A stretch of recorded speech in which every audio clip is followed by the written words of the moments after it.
Warning. The Dub Talk podcast may contain language and content that may not be suitable for younger audiences. Listener discretion is advised.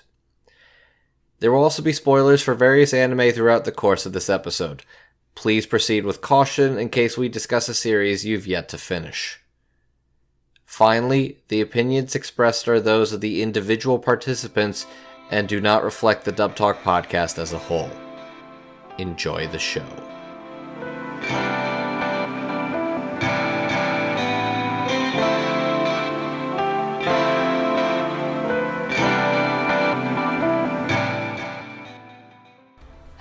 One and all, and welcome to Dub Talk, the show where a group of friends get together to draw up a brand new adventure and share our love of our first loves. I am your director, Megan, and with me I have our key animator, Jet. Hello. I have our sound engineer, Hardy. Do these clams smell funny to you? And I have our intern coffee boy, Andrew. Hey ladies! I'm a rare unicorn! Anybody want to take a ride? I let you out of the cage for 5 minutes. That was your first mistake. Everyone knows that only Steph can pet Andrew's unicorn. I don't think that horn grows back if you break it off. I don't want to find out either. Please don't test that. That time I got Lorena boppeted in another world. Don't say that out loud. Someone might actually write it. I mean, Hardy, we do live in a world where there is a manga about a bunch of witches chasing down a dude because he can jizz diamonds, so... This is true. Which, that didn't even sound like it was worth it, because literally it sounds like one jewel takes off, like, a year of his life. So it's just, like, not worth it. That's one way to get rid of kidney stones at Disney. Anyway. Tonight we are here to talk about the 2025, kind of oddly smash hit isekai, ZENSHU. We have collectively, as a podcast, finally found a good isekai.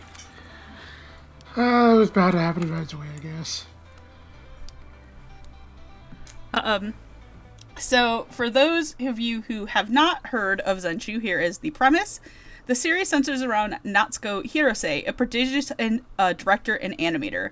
While struggling with the storyboard of her latest project, she reads a newspaper article saying that the director of A Tale of Perishing, a critical flop, but her favorite anime movie nonetheless, died of food poisoning, only to suffer the same fate moments later.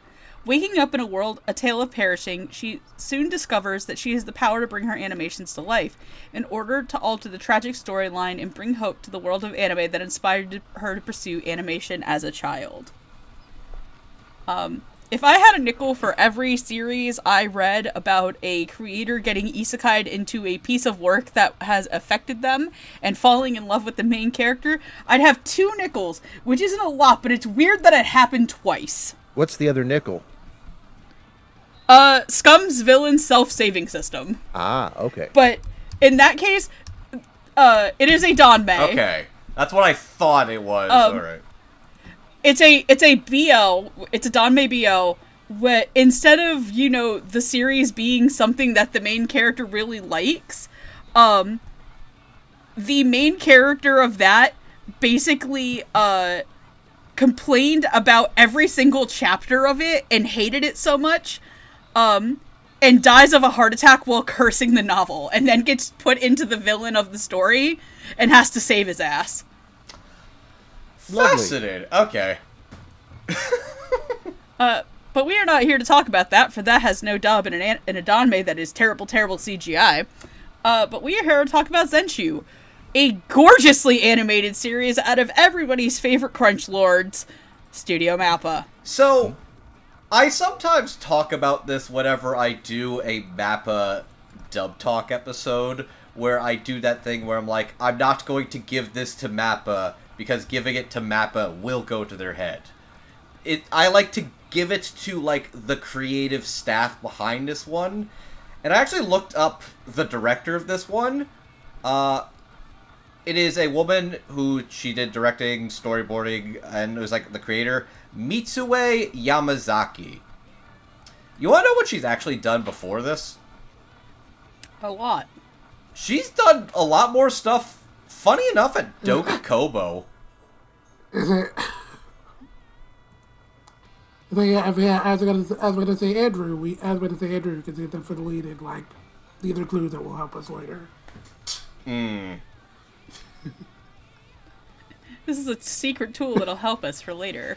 And what is Speaking of unique secret tools that'll... what is unique about Go ahead, ZENSHU it is a anime original that's not based on any other adaptation. It's sad you have to say that. No wonder it is so good. As an isekai. No, I'm kidding. I shit on isekai a lot, but that's because in the last, like, several years, like, within the last few months, I've actually watched half of one of the greatest isekai of all time. I need to get back to finish it. The Vision of Escaflowne. I will say there is some overlap with Escaflowne and this, now that I think about it. There's at least one giant robot that shows up. But let's talk about the reason why you're here. You're here to hear us talk about the dub. A dub that was put together by Crunchyroll. And it was, I believe, the entire series went same day dub? You would be correct, yes. Yep. Okay, yeah. And helming that entire same day dub was Emily Fajardo, who was directed by Megan Shipman, who also did some of the music directing on the show, with a script by both James Cheek and Madeline Morris, as well as Macy Ann Johnson, who helped out with some lyrical work. Emily Fajardo, you will know as the director of such series such as I'm in Love with the Villainess, True Beauty, and because if I didn't say this with Andrew on the podcast, I do believe that he would in fact shake like a Pomeranian in a windstorm. That is Aharan-san wa Hakaranai. That is a reasonable assumption, yes. She did do the first season of that, and it was very good. And then I could not sneak your other beloved Irumakun into this. I'm sorry. I will find a way. Somehow, some way. As for Megan Shipman, who's the assistant director and musical director, they did some musical work and assisting directing on series such as Actor Song Connections, Fairy Gone, and Show by Rock Murameshi. James Cheek, as a script adapter, has done series such as the Black Butler Public School arc, Revenger, and The Witch and the Beast. Madeline Morris has worked on scripts for series such as Beastars, Wand Dance, and Hokkaido Growls Are Super Adorable. Guys, how do you feel about the dub, the script work of, and the directing of ZENSHU? It very good. I don't really have any notable complaints on this one. Emily's direction, just really strong across the board. Everyone here sounds really consistent. Everyone here is pretty well casted. Definitely like a pretty interesting mix of actors across the board. There's some not necessarily fresher faces, but I guess a lot of the I guess a lot of the more newer generation of Crunchyroll folks, and I do like alongside some like longtime Funimation people, it's like a very interesting mix in terms of casting, and as far as the script writing goes, really like what James Cheek brought to the table. It sounds very snappy. Definitely a lot of really good banter and one-liners, but in a way that kind of mostly works for the style of humor the show is going for. And I feel like there's the point where it could almost. I feel like there's a point where I guess like in a worse adaptation it can feel a little obnoxious, but I think there's like just enough sincerity in how most of the script is delivered that it generally works. So, yeah, I'm really impressed with this one. Probably one of my favorite dubs from last year. So, yeah, nothing but praise. I I have to definitely agree. Go ahead. Go ahead, Hardy. No, I have to agree with Jet. Is that I really have to, by my own admission, I didn't watch a lot of dubbed anime in 2025 up until this point, but ZENSHU was the one that I continuously watched every single week and made sure that I did not miss it because I was so genuinely impressed by not only the story and the show itself, but I think the dub was just absolutely phenomenal, direction wise, writing wise. I like that they were able to sneak in some little quips here and there, especially for some characters. But yeah, that is one of my personal favorite dubs of last year. I think the thing that Jet was kind of getting at earlier, I would agree with, is that I can definitely see there is a type of show where I feel like this gets a little bit too self-referential, or maybe too meta, I guess, if that makes sense. Or I'm not even sure if that's necessarily the writing of the dub script, or more just like a writing of a more male-oriented... Let's go with that. More male-oriented type of show. Oh, yeah, I'm imagining a male version of this, and it would probably be a lot more insufferable.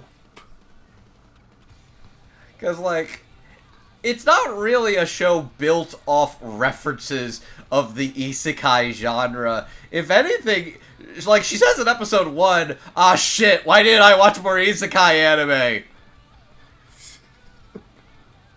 Which I'm like, it is kind of surreal that we have hit the point where, like, the script can mention, like, isekai as a term without having to explain to the audience what an isekai is, because at this point, you probably know about it. It's kind of just one of those sort of synonymous with anime watching, like, what a tsundere is.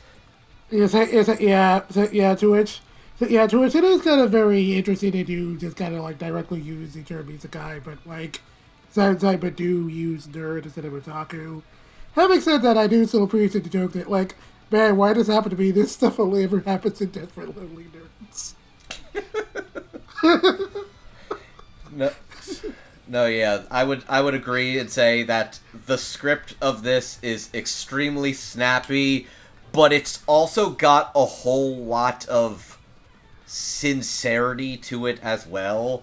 Because, like, it's not just the fact that it is funny and snappy, it's got, like, a lot of heart about basically getting hyper-fixated with something that changes your life kind of for the better. And a lot of that sincerely comes across in a lot of James and Maddie's writing for this show. And I think that deserves just as much praise and admiration as Ueno continuing to call... I love the fact that they call her a gremlin. I love the fact that they keep calling her a fucking gremlin throughout the entire show. It's very funny. Oh, yeah, that is definitely very inspired with the Devor. It's a very inspired, as well as the cast, like, the casting is on par, as are the voice directions overall. Pretty much all of, like, the major 9 soldiers, or I guess more safe to say the remnants of the 9 soldiers, because I believe as it goes, like, half of them have died before the movie has begun, is what I think it's implying. Or by the time that she's gotten there. Okay. Yeah. I wasn't 100% sure if it was like they all died during the movie, or if they were dead by that point of her arriving in it.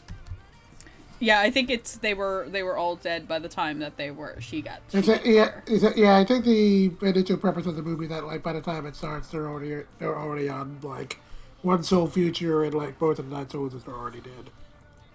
As an aside, kind of unrelated to the discussion we were having, I kind of did want to ask, what did you guys think this show was going to be? I remember when, like, this show came out, like, no one knew what the fuck it was gonna be. It just, like, everyone's like, oh, cool, an original anime from MAPPA from a director who doesn't go there, and it's an isekai, and everyone's like, what the fuck? This is gonna be stupid. And then the first episode came out, and everyone's like, hold on. Why? Yeah, no, because, like, I think the, like, exact train of events was, like, this show got announced, we knew it was about an animator, two people were like, oh boy, like, what people, no, I think it was, like, a lot of, like, tugging at the car, like, MAPPA doing a show about talking about the animation industry. I don't know about that. They're like, oh, this is the isekai. That's weird. And it's like, oh, okay, this is actually good. I, like, thought they were doing their own lie. Shirobako thing, and then it's like, wait, no, it's actually anything but, okay.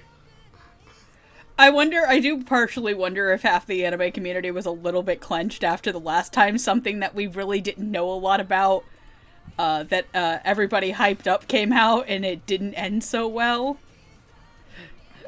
Some of us are still a little, traumatized by eggs, if you know what I Oh god! One of these days, I will have the heart in me to make that deep dive. That day is not today, but God, what a charming little show. I also kind of love the fact that in the show they kind of acknowledge Tales of Perishing kind of sucks. Oh yeah, no, like they 100%, like, it was a flop, and gee, I wonder fucking why. It was suffer porn. We'll get to that, but I really adored this dub. I think this genuinely has some of my favorite work from some of the people in it. I think that the dub was able to capture a lot of the heart of what was in the show. I genuinely did not think that. I knew what the people talked about in circles. I did not realize how funny this show is. It's really funny. It really is. Like whoever wrote this show in Japan definitely had a favorite character, and that character is Ueno. But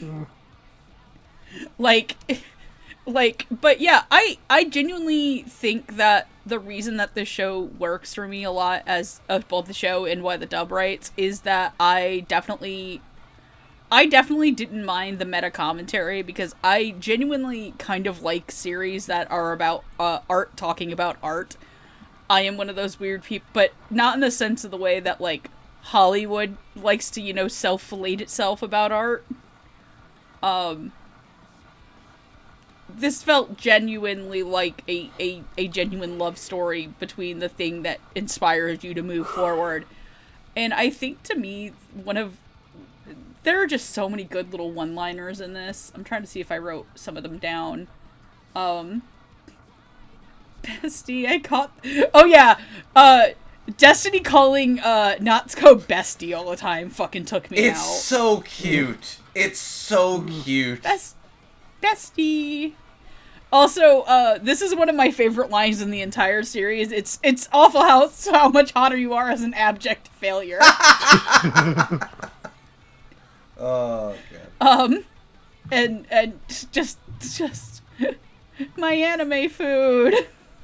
She's living the life of all of those clickbait Ghibli food accounts could ever live.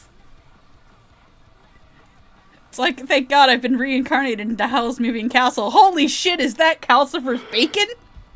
But no, and I just, like, also want to genuinely kind of shout out Emily Fajardo's career at this point. I do not think Emily Fajardo has directed a bad dub, ever. I kind of agree. And I am so happy. And I know I'm probably going to get a lot of flack from a certain subset of people. I am so happy she is free of the One Piece minds. And that One Piece is catering its schedule to a normal human pace of anime, and not having a 1,000 episode season 1. I keep seeing people, One Piece has ended its first season, and I'm like, it's been on break for so long before now. What are you all about? But, like, no, but now it's getting, like, a normal core season, and not, like, here's 200 episodes of Sanji whacking himself off to pictures of Vivi's feet. That Would you believe me if I said I'd almost prefer that to what Sanji usually does? So we're gonna move on to the first section of characters. I refuse to grace that with a response. I will say I do agree with what you were saying in that.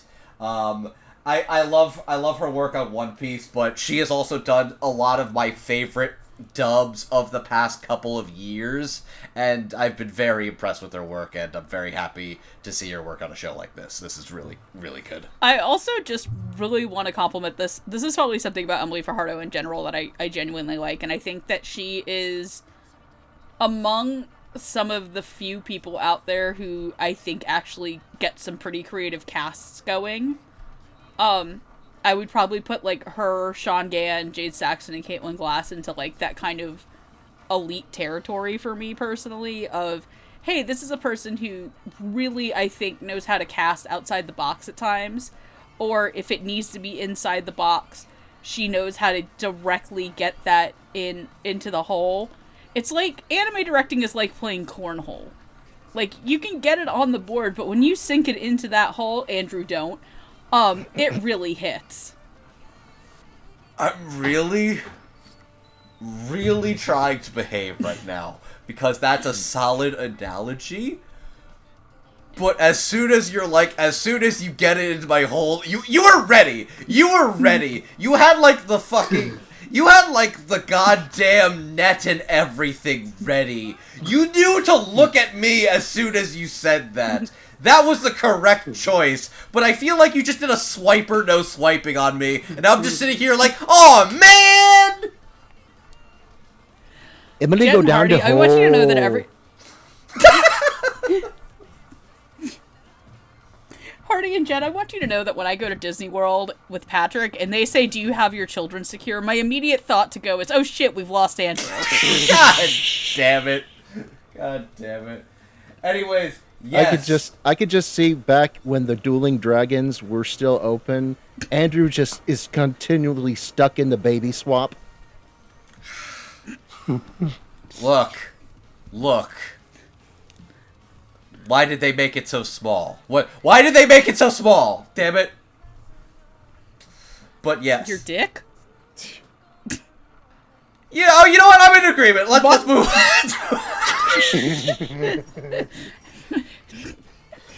Hashtag Andrew Small Pegboard. Hey! My pegboard is perfectly reasonably sized, and it talks to me about changing the new fate. Is that cue for change your underwear? Anyway, I'm gonna move on. Speaking of people who don't want you to change your fate, let's talk about the bird. A very cryptic looking turtle bird with a clock on its neck, as well as Naomi the innkeeper / President Naomi, a caricature of Studio Con. God damn it, I just got it. She's a fucking fox. Yes. I just got that. Son of a bitch. Hey Andrew, did you know that Studio Pierrot's mascot is a clown because a Pierrot is a type of clown? I am aware, and yes, I will put on the nose and makeup right now.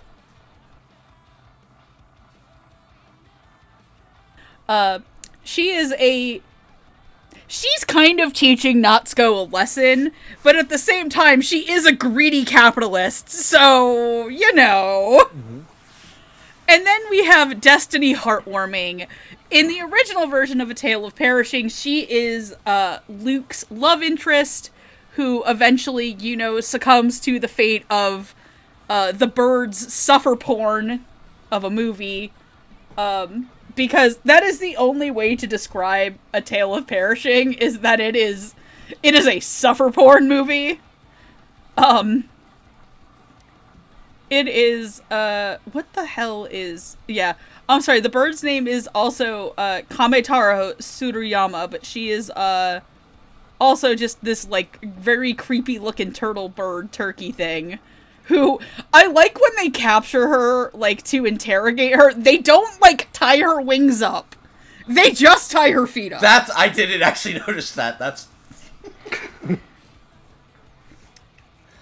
No wonder in the original film that Soul Forge died. God. 7 of the 8 other Soul Forges died. They're not the brightest bulbs in the crayon box, you know? They're very susceptible Especially to cult Yuya. mob mentality.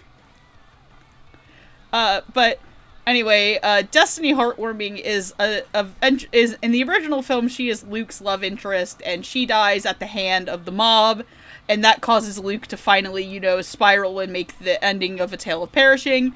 In this, she, like all good girls, one day gets exposed to mask wrestling, and that becomes her life. And she starts to buck the trend of what the story has for her, and becomes a muscle-bound, Serval mask-wearing orphanage runner who runs a place called Serval's House to take care of all the orphans with a character we'll talk about in the next group of characters, and they are a very good ship by the end of the show. You were saying something, Andrew? I just love everything about the direction that Destiny Heartwarming goes in, and that she spends the whole show just kind of getting progressively bigger and more muscular, while just still being like, "Hey, bestie, how you doing?" And it's like, "Oh, you're so cute." She gives the best hugs. Animation team at ZENSHU, not a group of cowards. Protein. Apparently, I learned that Patrick Seitz is in the incidental voices of this show, so you never know. Oh, Right. The answer to that is, okay, they had like 5 minutes left of a One Piece session. Hey, you want to be this guy? You want to be this dude? So, playing the bird / Kamatero Tsuyama is Wendy Powell. Playing Naomi the Innkeeper / President Naomi is CJ Crit. And playing Destiny Heartwarming is Danny Chambers. Wendy Powell, you'll know as characters such as Envy in the Full Metal Alchemist franchise, the Madam in the Apothecary Diaries, and Ayami Cherry Blossom in Heavy Object. CJ Crit, this is kind of their first major named role, but they have been background in minor characters in series such as Black Clover, Mirako-chan, and Sunny Boy. And Danny Chambers, you'll know as characters such as Dahlia Hawthorne in the Ace Attorney anime, Emilico in Shadow's House, and because Andrew pointed this out, and I 100% believe this is the reason why Emily Fajardo did this now. You can correct me if I'm wrong. She is Serval in Kimono, friends. Oh, I gotta believe that's intentional, because I think that's really funny. That's really funny. Oh, as an aside, I just wanted to mention, because I had to check this up, I feel if we're talking about Destiny Heartwarming and her journey to pump you up, the director of ZENSHU also did How Heavy Are the Dumbbells You Lift? Son of a bitch. That makes a lot of sense now. Yeah, it does, doesn't it? Destiny Onegai Muscle. Destiny and Machio would be like best friends. Oh, they would just absolutely be besties for resties. Could you imagine putting Machio into an isekai, though? It could work. I like how there are two types of people listening to this episode. There are people who have definitely clearly watched How Heavy Are the Dumbbells You Lift and understand the character I'm talking about. The other half are people like my parents, who are our Patreons, who will probably never listen to this, but they can hear me outside, hear me saying Machio, and probably think about me sending Ralph Machio to another world. I don't even think Machio would even get, like, wish-fulfilly about it. I don't even think he would want, like, a harem or adventure. I literally think he would see a bunch of malnourished villagers, and it would be like, okay, come on, that's not healthy. You're not eating right, you gotta take care of yourself, especially if you're doing back-breaking work. You gotta do this, you gotta do that, you gotta make sure you're doing these stretches right. Like, he wouldn't even defeat the Demon Lord, he wouldn't even leave the first town, he'd just be doing, like, training reps for everybody. On the other hand, the Karate Kid in Another World. I'd watch it. I also think I would. Which also leads Which also leads me to probably what would actually be a hilariously more superior isekai, My Cousin Vinny in Another World. Mm-hmm. Okay, Either see, that or Boku no Cousin Vinny. Boku no Cousin It's Vinny so Isekai. I know the Boku no thing is like kind of a tired joke at this point, but there are still people that will say like every now and then I'll still run into people on Discord where it's like something that has a very simple like translated title and will say like the full Romanji title and it's like buddy, you could just and then say they get my offended love when you correct them. You could just say my love story. Like, we all know what you're talking about. Like, you don't need to call it... Boku no Chemical Romance. You don't need to call it Ore Monogatari. Like, you're not impressing everybody. God, where the hell? You want to start with the fucking turkey? I mean, the bird director? Remind me, Andrew, were you on the Princess Tutu episode? I was on the Princess Tutu. Oh my god, I see exactly where you're going. This. What the fuck? This is basically just female Drosselmeyer. Oh my god, she is Drosselmeyer. Fuck. I'm sorry. Okay. Okay. I'm going to send this to whoever edits this episode. Megan in the chat just dropped the fucking Pokapia text thing, text meme generator, and just posted Boku no Cousin Vinny in the chat. Well, now I have to Christ. do Twin Peaks, so... Yes! Boku no Cousin Vinny. God Christ.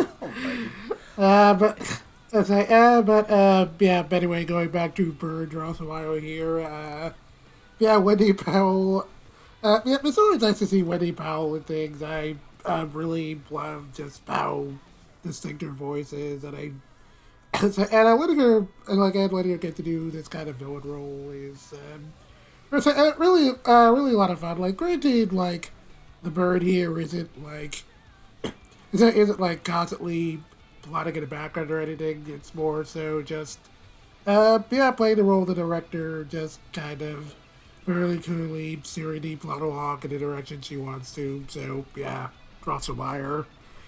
And then being very, very annoyed when Natsuko just isn't following the script.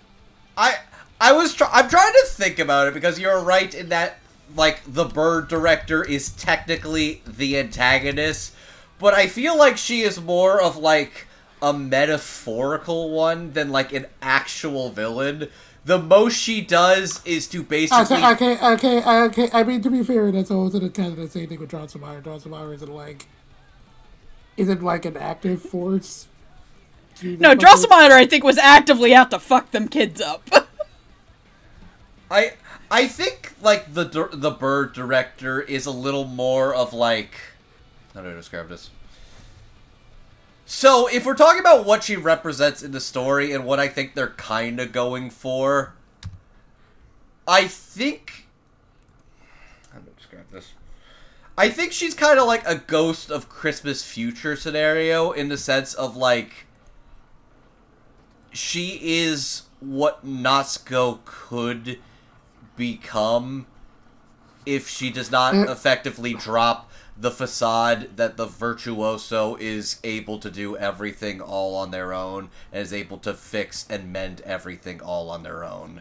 Because I think that's what happened with Perishing, is the director was like a control freak about the direction of their story, and like so many people just didn't get it, and it kind of fell apart because of that. I think that's a very... I think that interpretation sounds accurate.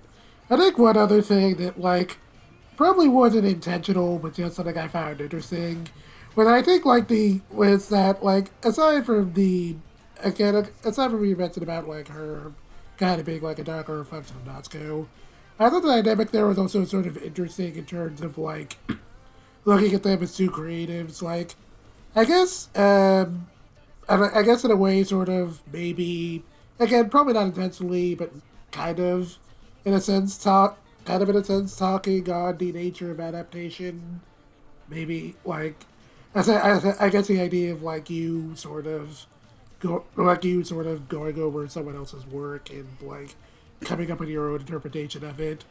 And, given how, given how a lot of older anime directors have sort of been like very opinionated about their works over the years, I just sort of I sort of thought that angle was kind of interesting. So, I'm just kind of imagining the bird being like Miyazaki and being like, "You plebeian, how dare you? How dare you go?" Meanwhile, out there's a really horny bird, and its name is Hold on a second. oh my... Out there's a really horny bird, and his name is Yoshiyuki Tomino. You know what I'm just realizing? I'm literally realizing the more I'm having this discussion, ZENSHU is quite literally a story about the death of the author. Yep. It literally begins with the death of the author, and it is a story that is quite literally about that. I would also like to point out that I know this one I think Hardy might understand a little bit more because I apologize, Hardy, for aging you a little bit, but I think Andrew, Jet, and I were all more or less children during her heyday. Mm-hmm. You want to know who the bird is? Who? That's fucking Anne Rice. Oh, God. You're right. That's motherfucking Anne Rice the bird. Oh, Jesus Christ. Like, Anne Rice hated fanfiction.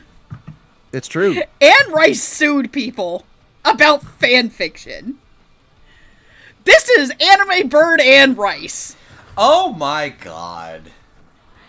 This is Anne Rice versus the AO3 author who went legit. I also feel like if this was like a real person, I also feel like she's the type of like she would complain about like an adaptation of her work being too woke. I mean, so she's Oba. God, I'm not sure I'm there, but it's literally like, listen, you cannot convince me that that the bird, aka Surayama, would not have been like that woman would have been pissed at the amount of Justice X Luke porn that movie would have spawned. I could believe that the bird director is the type that gets really mad about you know what? Yeah, she would absolutely hate all the doujins that exist of her work, despite the fact that like this woman would burn down Comiket. Though, like, I was literally having a conversation where it's like, you were asking me, do I believe Natsuko would draw Luke and Justice fucking? I'm of the opinion she would not draw them fucking. She, however, will financially support several younger creatives at Comiket to buy their doujin to see how they draw her favorite characters.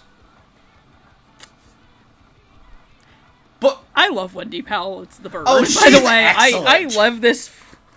I also need to shout out that whoever the fuck designed this goddamn piece of shit bird. It is so out there.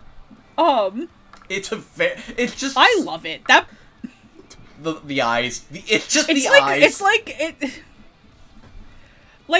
it's like somebody saw Happy Feet and thought I could fuck this up. Okay. I could make them worse.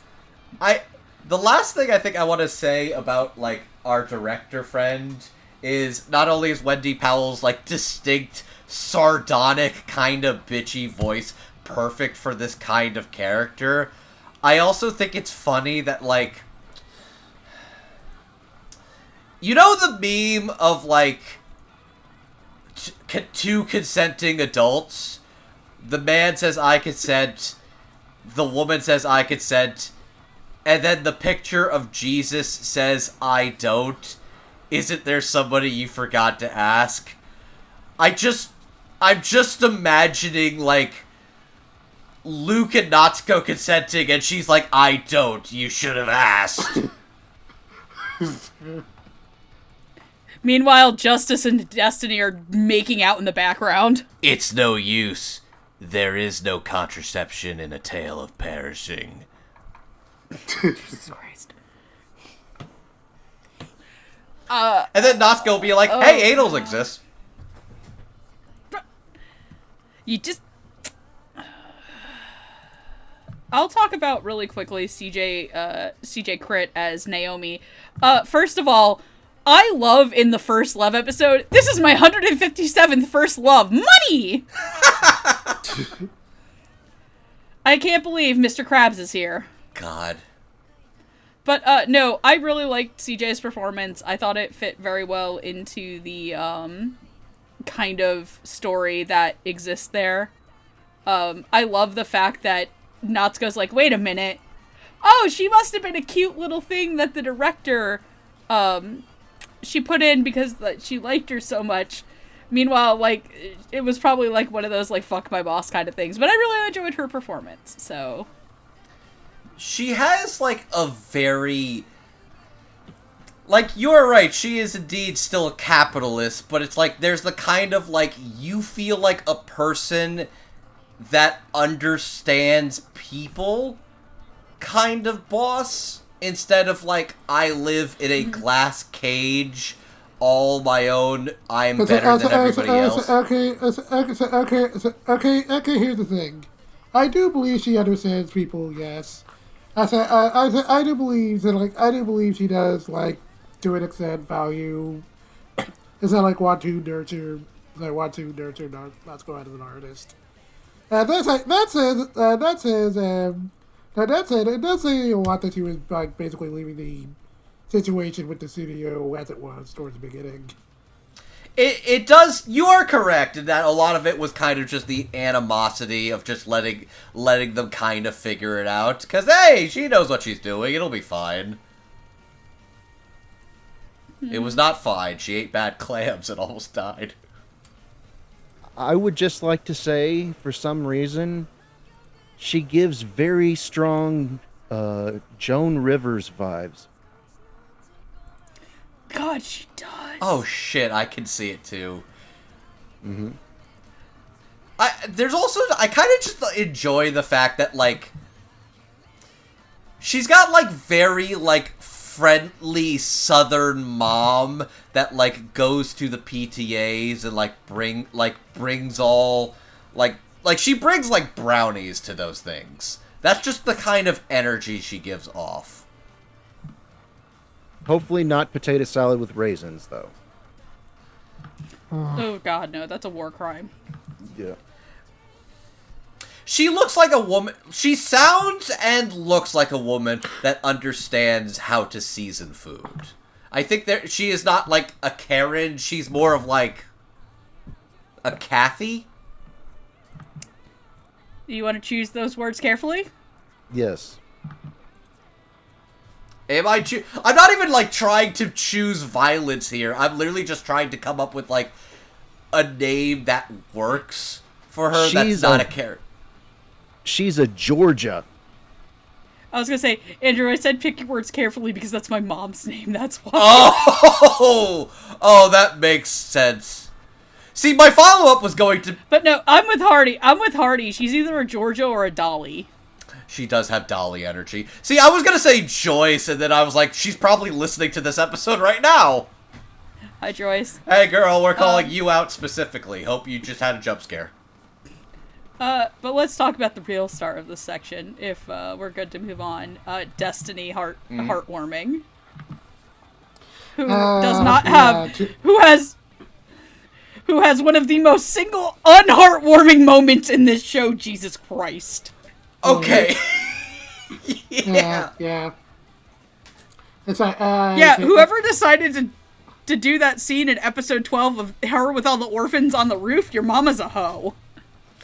That was like yeah. so upsetting. Even when you know it's like like it might work out, it's like, wow, that's so fucked up.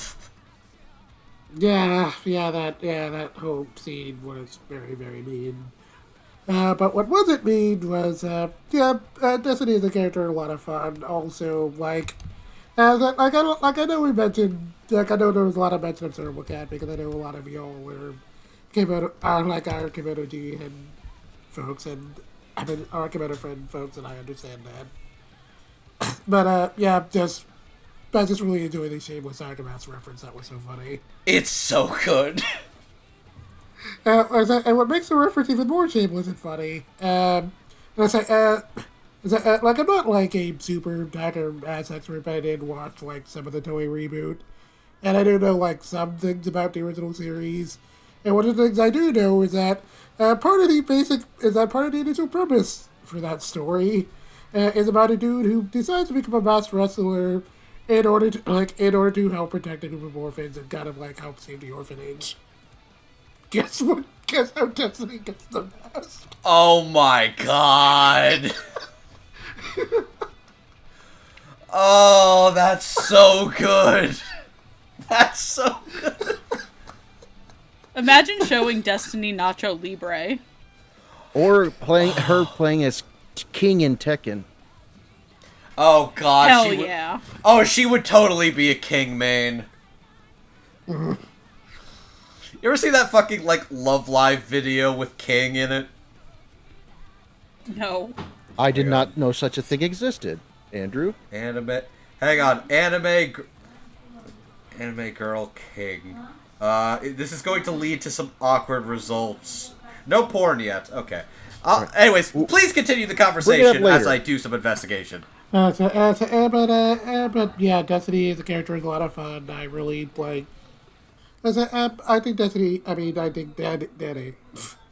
a really good job of making Destiny just sound really energetic and fun. I think she does a good job of sort of playing like the whole like innocent waif stick in the beginning, and I think it's kind of like very it's kind of very seamlessly transitioning down to like pro wrestler stand pretty seamlessly, and I think the transition there like works pretty well for what the joke is, and she's just a lot of fun, and I think she also does a really good job of balancing that with like taking care of all these orphans and trying really hard to wrangle them in. And I think that Danny does a really good job of that too. I just really like this character. Just really like the surprise of the show. There is just something unmistakably adorable about just the inflections that Danny gives her when she's like happy and running the orphanage. Like, I love Bestie, and as an aside, Justy Bunch, incredible pet name. Cute. Incredible pet name.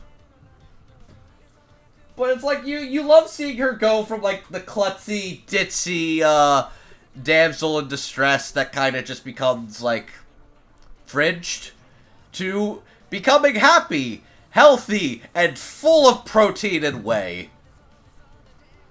God. Hardy before he makes a fool of himself. Oh, he already has. I would never. I mean, we're just going with the flow at this point. Okay, look. Just because you're right doesn't mean you're correct. Fuck you. Mm-hmm. Just because I'm right doesn't mean I should say it. Right. Yes. The great Marge Simpson, of course. Don't you Marge Simpson him, Andrew? I just think they're neat, okay? I do think that Destiny's pecs are very neat, yes. Yeah. Anyway, no, I think Danny does a great job. It's not exactly... I don't want to say it's not her type of character, because she has shown a lot of range over the years, specifically as in shows like Ancient Magus Bride, and even in Harukana Receive. But yeah, it's really interesting listening to her here. Like, I would say that That's it's it. less that Destiny is like not her type of character, and more like the character evolves outside of her type, if that makes sense. I think for me, my favorite yeah, thing yeah. about Destiny... No, go ahead, Jet. I know as I say, I agree with that. It's more, that's all. Okay. I will say the one thing I definitely appreciate about Destiny is that the show itself, or at least Emily's direction of the character, even though she has gotten more bulkier, isn't to give her, like, a comedic, like, more masculine sounding voice. Because despite being buff and swole, like her dad, by the way, her dad played by Chris Guerrero, who is just as swole and runs around in just as skimpy of an outfit. It sounds a little deeper, but it doesn't sound like overly comedically deep for the sake of, like, humor. Oh, 100%. And I like that they never really make Destiny into the butt of the joke for being muscular, and, like, actually really keep her femininity and her gentle heart there. And Jesus Christ, that Danny's acting in episode 12 with the little orphans telling them they're just gonna go to sleep for a little bit and it'll be okay tomorrow. Oh, that That's was time travel. That was one of the... That was diabolical. That legit, like, for what's a pretty, like, violent past couple of episodes, including what is basically, like, apocalyptic annihilation, that one was the one that really felt, like, genuinely... Wow, this is... At that point, that is the moment where I wanted to turn that turkey director into Thanksgiving. Like, as somebody who writes OCs and has some with very tragic pasts, is this what happens when you abuse your OCs too much? It might be. Is this what happens when you put too much wump on your OCs, guys? Like, I genuinely had points watching the shows and in kind of realizing the ethos of this, going, am I a bad person for making my OCs suffer? Are people who write sad tragedy series, like, going to writer's hell for, like, is there, like, a council of all the fictional characters you've ever written or created that, like, will judge you when you're at the pearly gates? I was not expecting this show to give you the OC God complex dilemma. Like, one day, you know that people, like, Yoshiyuki Tomino is going to be stood before the entire cast of Gundam going, well, buddy, what do you have to say for yourself? And he's just going to laugh. I have to ask. That man is gonna go out like Gold D. Roger. I know you're having a very serious, genuine conversation about, like, the moral quandary and ethics of putting your OCs through the ringer and all that, but all I'm sitting here thinking is, does the same logic also apply if, like, your OC's like a hoe and is doing all the hoeing?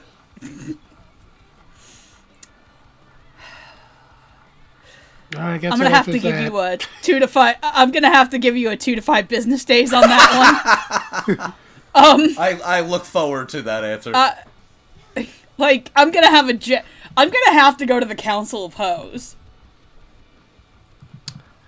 Like, I genuinely don't know how to answer that. Wow, I can't believe Andrew broke back in this. That's a first.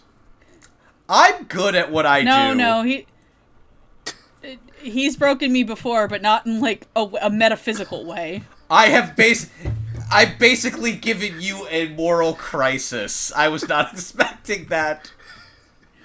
Like, okay, white boy Mobius, settle down. White boy Mobius.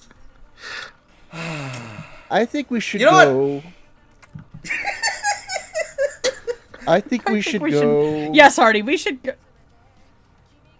I'm pulling a Gigi here. next I set of need to characters? go. Hardy needs an adult. So speaking of adults in this world, let's talk about probably 2 out of the 3 more, like, I guess, adult, like, responsible characters in this show. And they are, 3 of the 9 warriors. They are, Melmel, QJ, and Justice.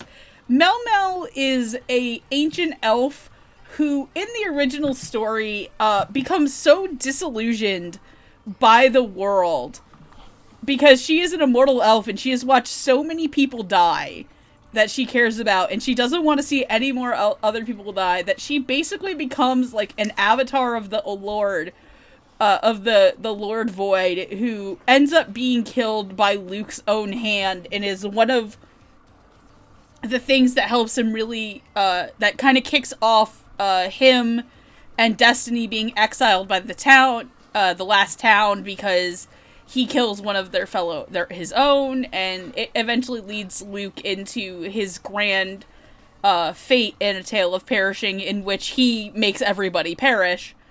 But in this world, with the help of Natsuko, she is given the greatest thing anybody anywhere could ever have: something to simp over.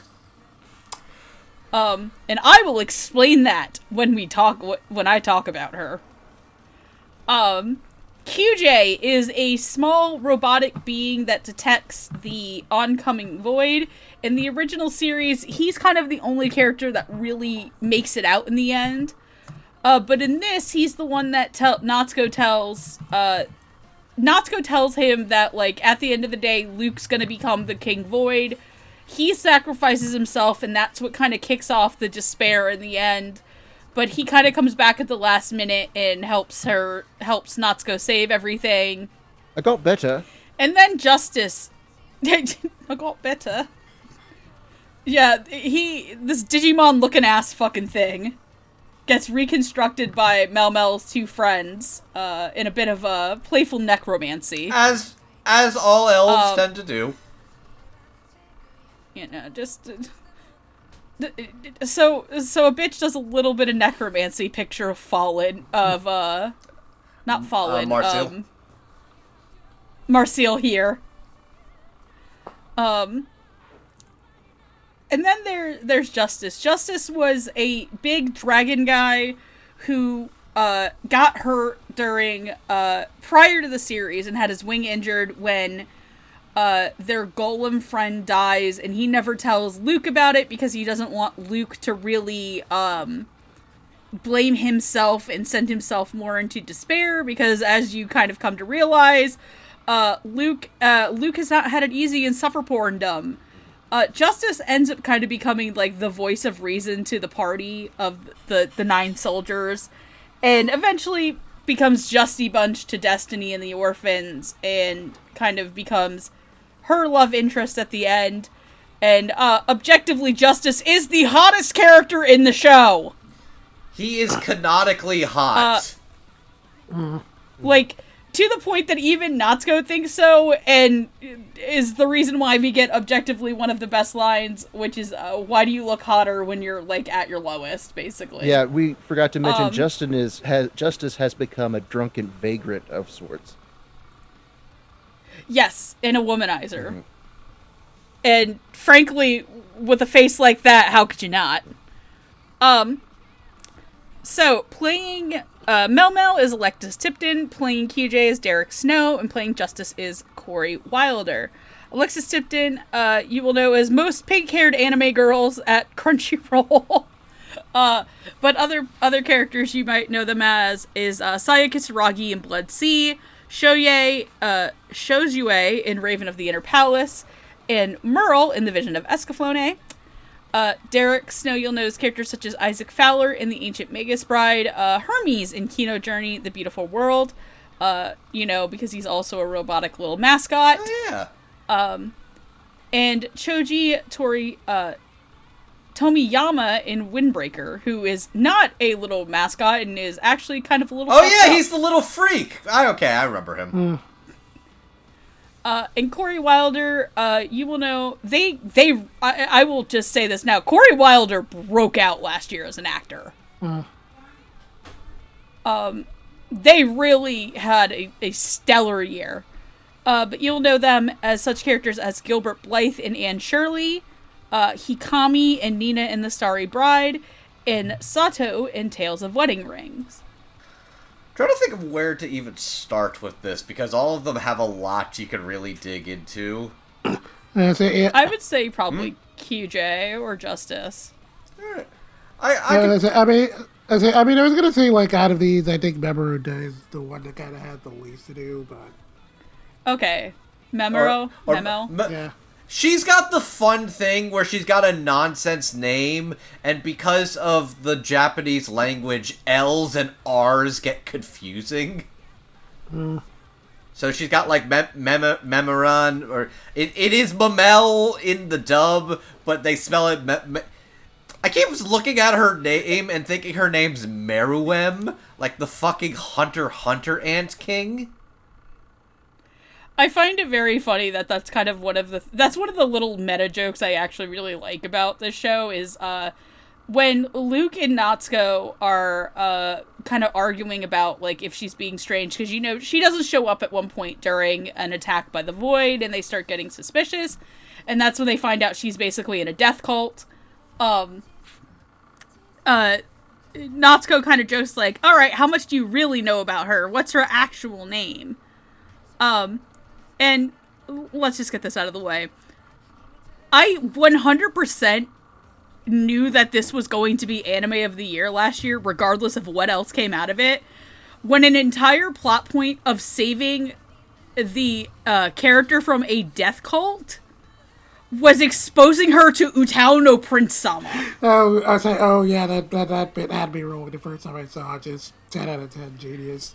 Like, I need to shout out the production of this show for, one, making such an explicit, like, no-holds-barred shout-out to Utao no Prince Sama, calling it Udamen. Making quite literally a hot Udapri guy who is voiced by Kyle Ignazi in the dub, and they have said that they want to go back and be able to dub the song that he sings. And they didn't get the time to. But it's kind of perfect if they don't, because in the Japanese, he is played by Mamoru Miyano, who is, like, if I'm correct, I believe that Tokia, his character in Utao no Prince Sama, is actually the canon route of that game. Wait, they have canon routes? Yeah, there are games, like, where you can do it, but there is, like, apparently there are kind of potentially Utao no Prince Sama, if there's a true route or not. But, like, I don't know, but he plays, like, one of the... he plays Tokyo, who's, like, the Udapri mascot character. Okay. I'll say, that's pretty neat, but yeah, the reference had me rolling, I think, and something that was just really funny the first time I saw it, I was like, because immediately I remember the bit earlier on in the episode, not earlier on, like, immediately following that whole thing where, like, Natsuko was talking, like, oh yeah, like, I worked on this, like I did some animation on this show, like, I got to know the director for a bit. Then my immediate thought was, I wonder. I looked up Mitsue Yamazaki's credits, and sure enough, she did storyboards on one of the Shadow Prince Sama seasons. I did. Oh my god. Utao no Prince Sama, by the way, I don't think it's streaming anywhere anymore. Utao no Prince Sama as an anime is an absolute fucking fever dream, by the way. Oh my god, you're right. She's on Maji Love Revolutions as a storyboarder. I think that's season 3. That is season 3, yes.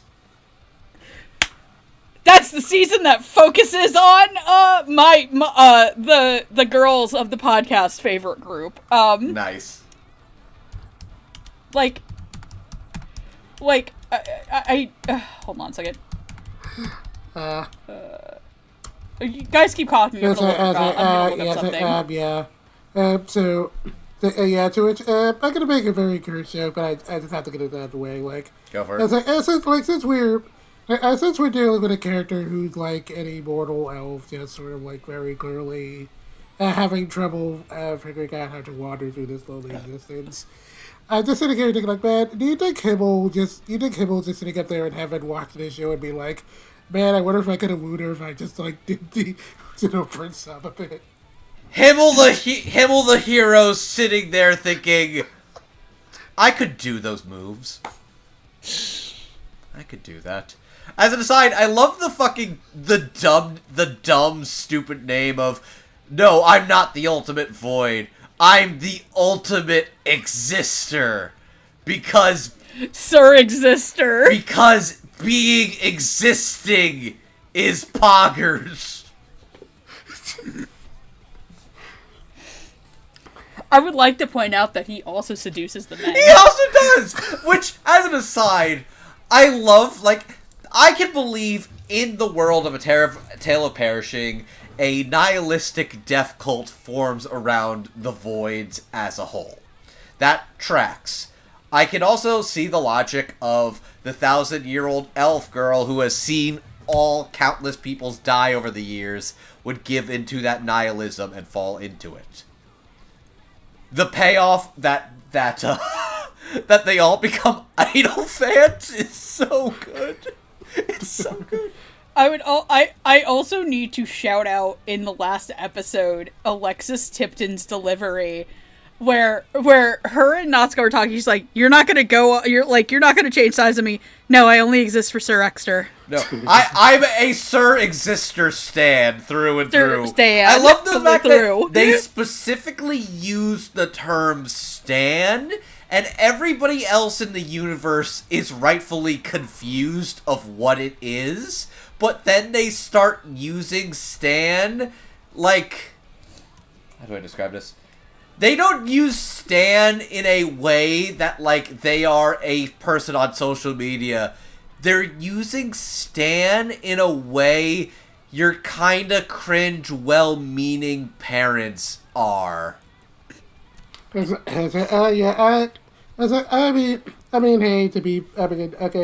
be fair, like, most Americans understandably wouldn't know what a no she is, so, they were kind of stuck there. Fair. I would also like to point out that Alexis Tipton does a really great job in this performance.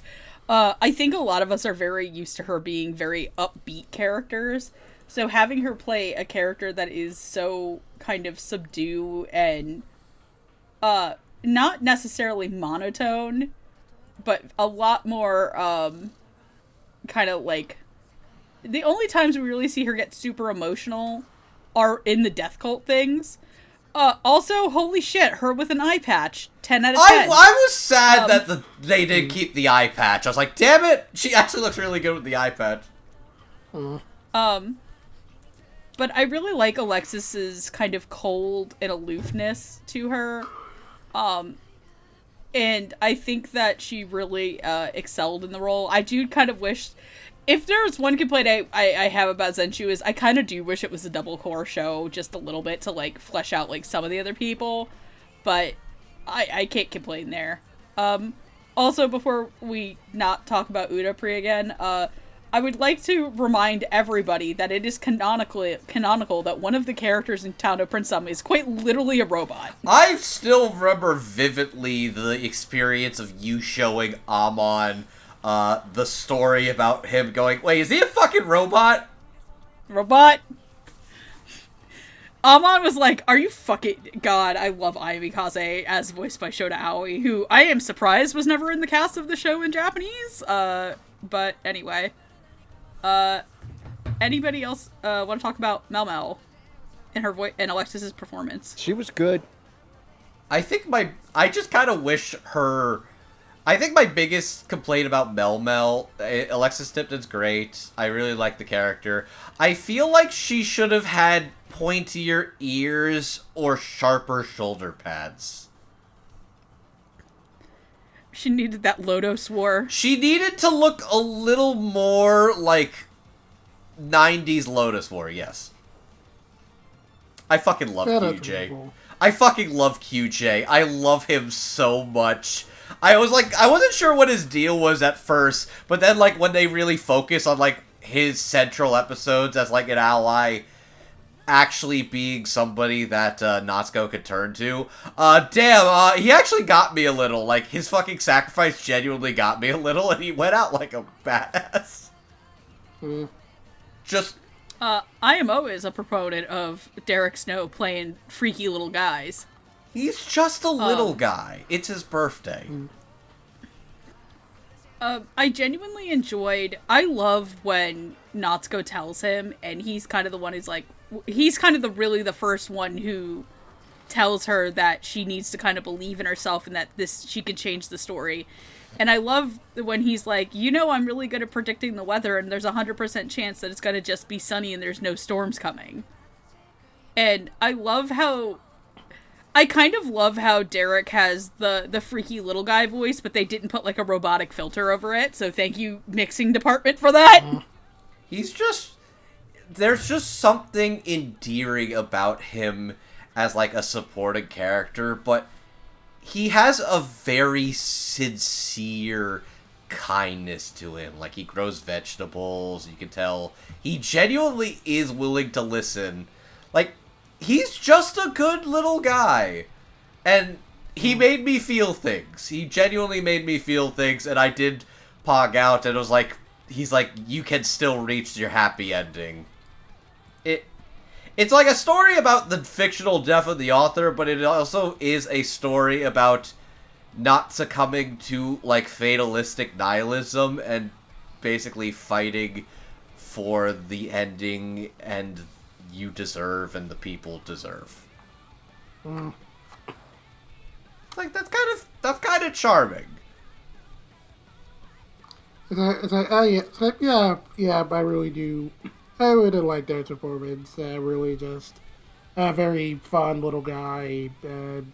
Definitely doing a good job sort of being, like, kind of serving as a hard group in a way. Like, maybe not quite as much as Ueno, but definitely kind of doing a good job of sort of filling that role. I also thought it was, like, kind of funny in a way that, like, not going to sort of comments that, like, as far as, like, the original teleparenting goes, like, QJ's whole deal was supposed to be, like, constantly failing to predict what was supposed to happen and just kind of, like, I don't know, like, shutting off the entire time.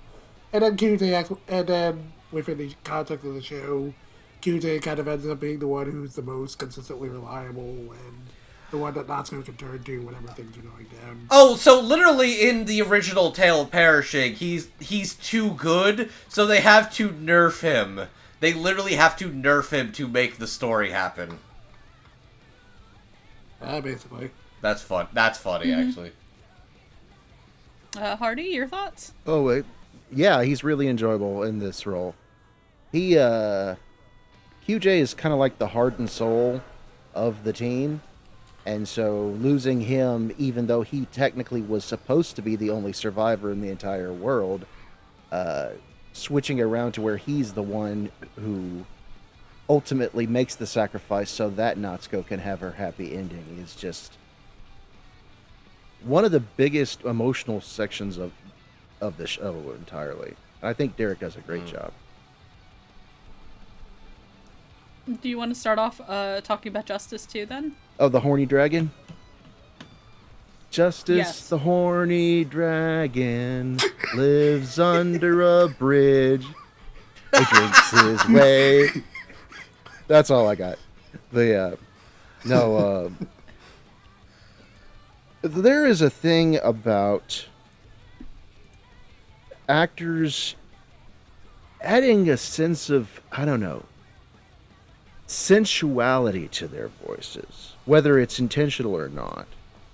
And I think I've said this about several times for classic dubs, obviously from Michelle Ruff and Wendy Lee to even Chris Rager in Yamato. And I think Corey Wilder does a really good job sort of making this outcast,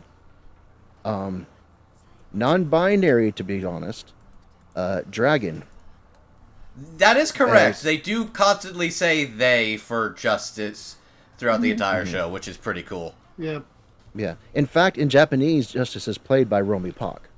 So, That's great. Oh, go. wow. Yeah. I actually did not know this. Wow. Wow, that's cool. I never would have guessed. yeah. And so it's nice that they chose a non-binary actor to portray the character. And 100%. yeah, no, I think it's a big step forward, and I think Corey does a very good job. I'm trying to think of what's the best way to put this. Justice is, like, genuinely kind of like a shit... Like, he's kind of... How do I describe this?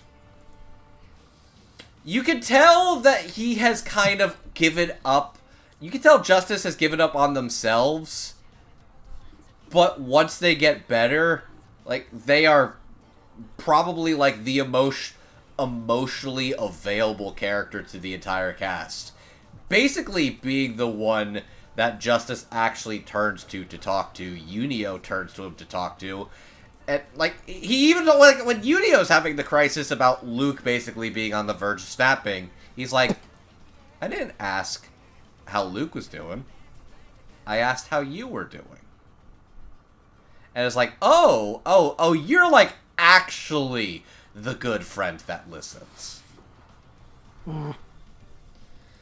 And there's just some, like, every character that Justice gets, like, a one-on-one interaction with is, like, compelling because they bring out very interesting dynamics with Justice, because Justice is, like, I'm hurt, and I will die.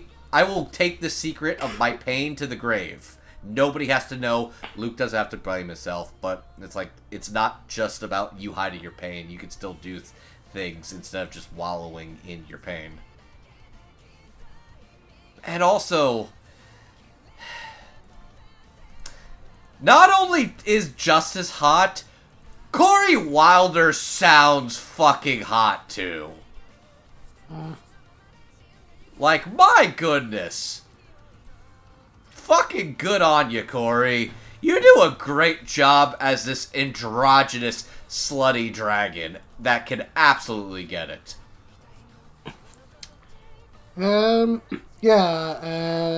Really good, like you guys were saying.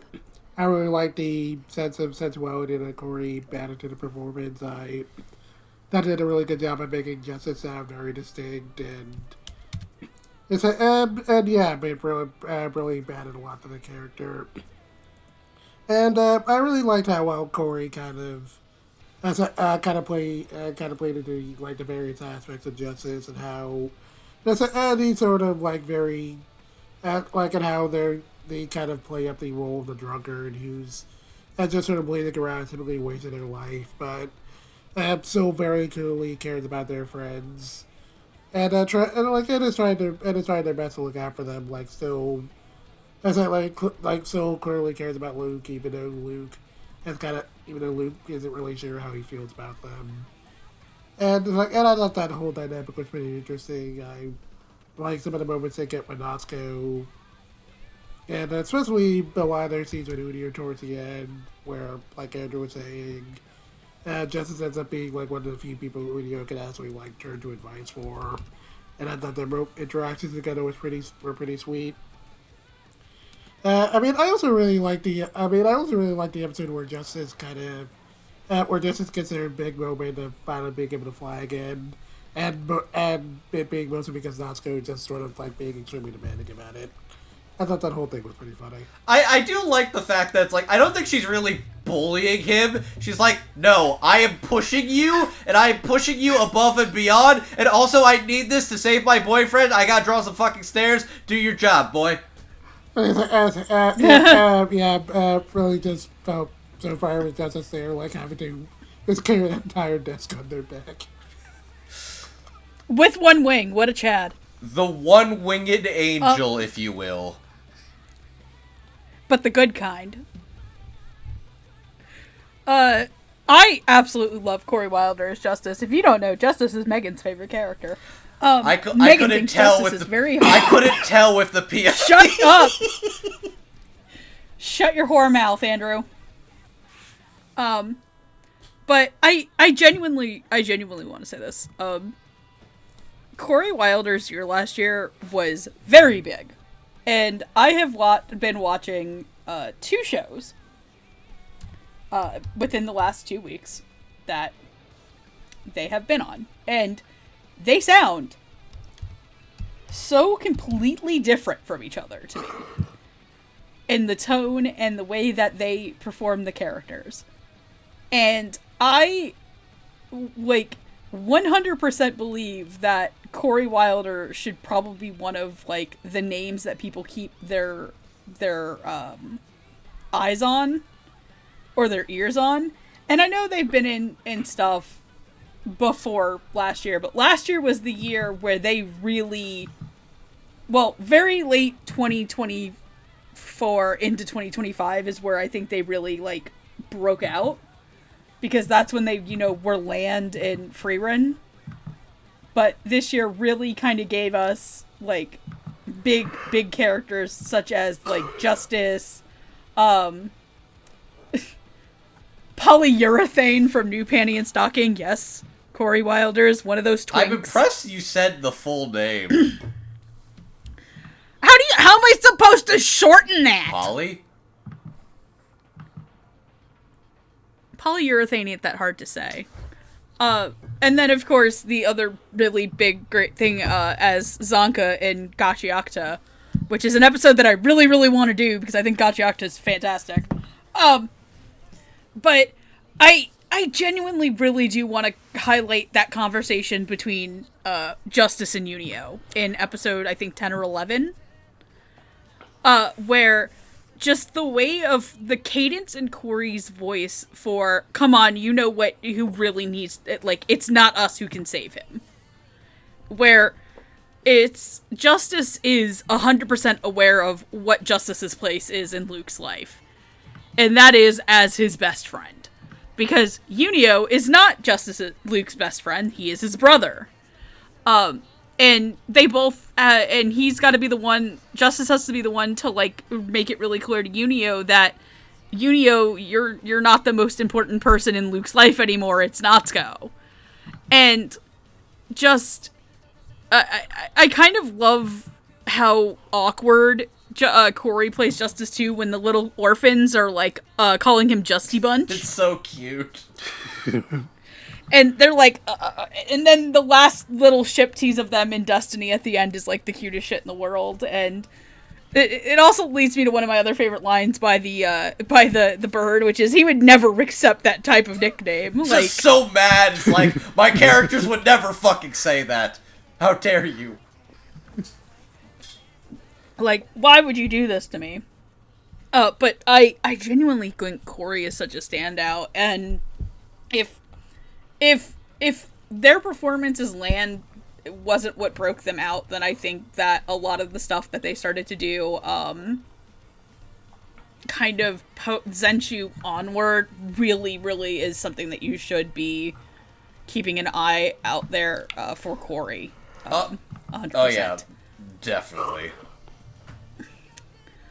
Alright, so let's move on to our last group of characters. Is everybody good to move on, by the way? Yes. I just don't want to, shut anybody down if anybody else wants to say stuff. Alright, so let's talk about our kind of main heroes, who are Ueno, a adorable unicorn character who sells the most merch. He is the most popular of the 9 soldiers. He is literally a marketable plushie. Plush. Who also is, the best, but kind of the worst. Yeah! I don't know how I feel about the marketable plushie character pulling bitches. Andrew, Megan, you're gonna hate me for this. I can't believe they made Kaname Dante into a cute animal mascot. I can make that worse. I can make it so much worse. You know who's a real Kaname Date made into a mascot character? given how much everybody around him hates him, yet his ability to pull women. Is it Justice? No, it's not even from the series. Alright, hit me. Excalibur. Excalibur. No! From a United King, I'm looking for him. I'm going to California. Excalibur. Excalibur. From the United King. Excalibur. I'm sorry. It is canon that in Soul Eater, Excalibur gets a ton of pussy. And it is known, as per the creator of AI The Somnium Files, so does Kaname Date. Kaname Date gets pussy too, but like, you literally look at how hot Kaname Date is, and you're like, you know what he needs? The fucking Excalibur face. Kaname Date. Kaname Date. From the investigation department, I talks to him. He's not going to California. No, he's going to Atami. He's going to Atami. There's a difference. Psychically damaging Andrew. But Ueno is kind of, he is Luke's brother. He's been with him from the start. And originally in A Tale of Perishing, he is supposed to do the I stay, you go Superman exit. That kind of starts Luke's big spiral into kind of the worst day of his life. Speaking of Luke Braveheart is a boy raised to be a hero who cooks. He's a great cook. He's charming. But dear God Almighty, has he been burnt out by the lot life has gave him. To the point that when Natsuko shows up, he is ready to just give up. Because even though he's gonna find destiny, but in the end, it's gonna all end in tragedy, and it is he who becomes the great Void Lord and kills everybody because he sees no use in living life because life has done nothing but kill everybody he has ever cared for. And honestly, most valid crash out ever. I just realized the ending of Tales of Perishing is basically the ending to Devilman. You guys know the term Apocalypse Maiden, right? What? Yeah. Apocalypse Maiden. Oh. Yeah, he's an Apocalypse Maiden. I've never heard... Okay, yeah, that is exactly... Yeah, I guess that is... Also, speaking of Devilman, that one guy that Rico plays 100% is just the kid from Devilman. God, we're not talking about that episode, but God, First Love is probably like one of my favorite episodes from the show. Oh yeah, no, like I don't think there's a bad episode. I don't think there is either. Yeah, but Luke ends up falling in love not with Destiny but with Natsuko, who really changes his life and kind of lets him have fun again. And it's because she learns to stop treating him as a piece of 2D art and more as a real living creature. And to get to Natsuko is a girl who fell in love with this anime movie that everybody hated. It was a flop, but it was her first love, and she does not understand that until she is put into the world there. She is this person who's always kind of succeeded in life, but not realizing that she has had this effect on everybody else there. And in the end, she has to learn that she cannot do it on her own. She needs the help of everybody else around her to make things, because doing it all alone is just going to get her killed and make her miserable. Playing Ueno is Lucy Christian. Playing Luke Braveheart is Ryan Negron, and playing Natsuko Hirose is Madeline Morris. Lucy Christian, prolific voice actor, but you will know her in such roles as Kirino Chiba in Bamboo Blade, Reg in Maiden Abyss, and Nozomi in Sunny Boy. Ryan Negron, you will know his characters as Roy Gardner in Annie Shirley, Keith Powell in Sugar Apple Fairy Tale, and Henrique Lorca in Delico's Nursery. Madeline Morris has also had a pretty prolific career, and her voices include characters such as Inka Kasugatani in Fire Force, Eruchi Tanda in Hyoka, and Lisbeth Crown in Warlords of Sigafrida. Hardy, I know you love Unio. He is your best boy. You spent the whole chat talking about him. Yeah, he's a bitch, but we love him. No, I honestly was. I have to say, we've heard Lucy Christian for, I'm gonna say, almost 30 years at this point as an actress. That sounds about right. I don't want to hear it, but it sounds right. Yeah, it's pretty accurate. She never fails to disappoint, and I think even in this anime original show that just came out of seemingly nowhere, she is able to put together just an absolute madcap, energetic, hilarious performance, also heartwarming and endearing. I think that she and Madeline are by far the best performances in the entire dub, bar none. And as far as Maddie is concerned, this is just another very strong performance coming off of shows like How Heavy Are the Dumbbells You Lift and Meiji Tokyo Renko, where she's able to sort of let loose and get hyper and energetic and just kind of let herself be free in the role of Natsuko. And Ryan Negron has put also a very strong leading man performance as well. I don't want to say this is his first leading male role, but I do not think it is, but I believe it is. It is like one of them.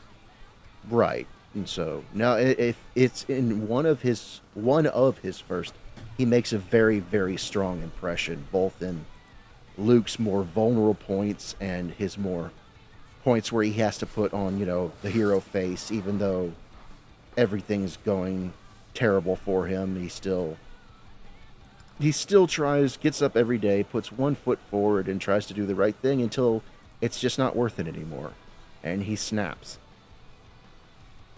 And then I'm gonna make a few allegations here that, Andrew, you're not gonna like one of them at all. This is a very ominous segue, but I'm sitting. Okay. You know how back on the Funimation forum days, we had that one guy who fell in love with Saber so hard, he literally wanted to buy the gaming corporation to change her fate? I vaguely remember that guy. Yes. This is basically a lesson that say, hey, it's alright if the person you love is a totally fictional character, as long as it's from the heart.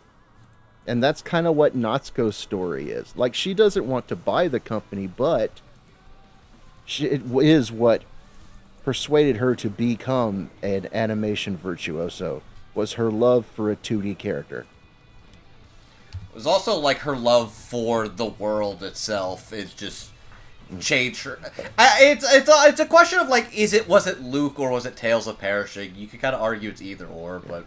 Oh, I mean, it's funny because her first love comes from a movie that's considered a flop, and this would be like if someone got really, really, really, really hard down from Hollywood, from Cool World,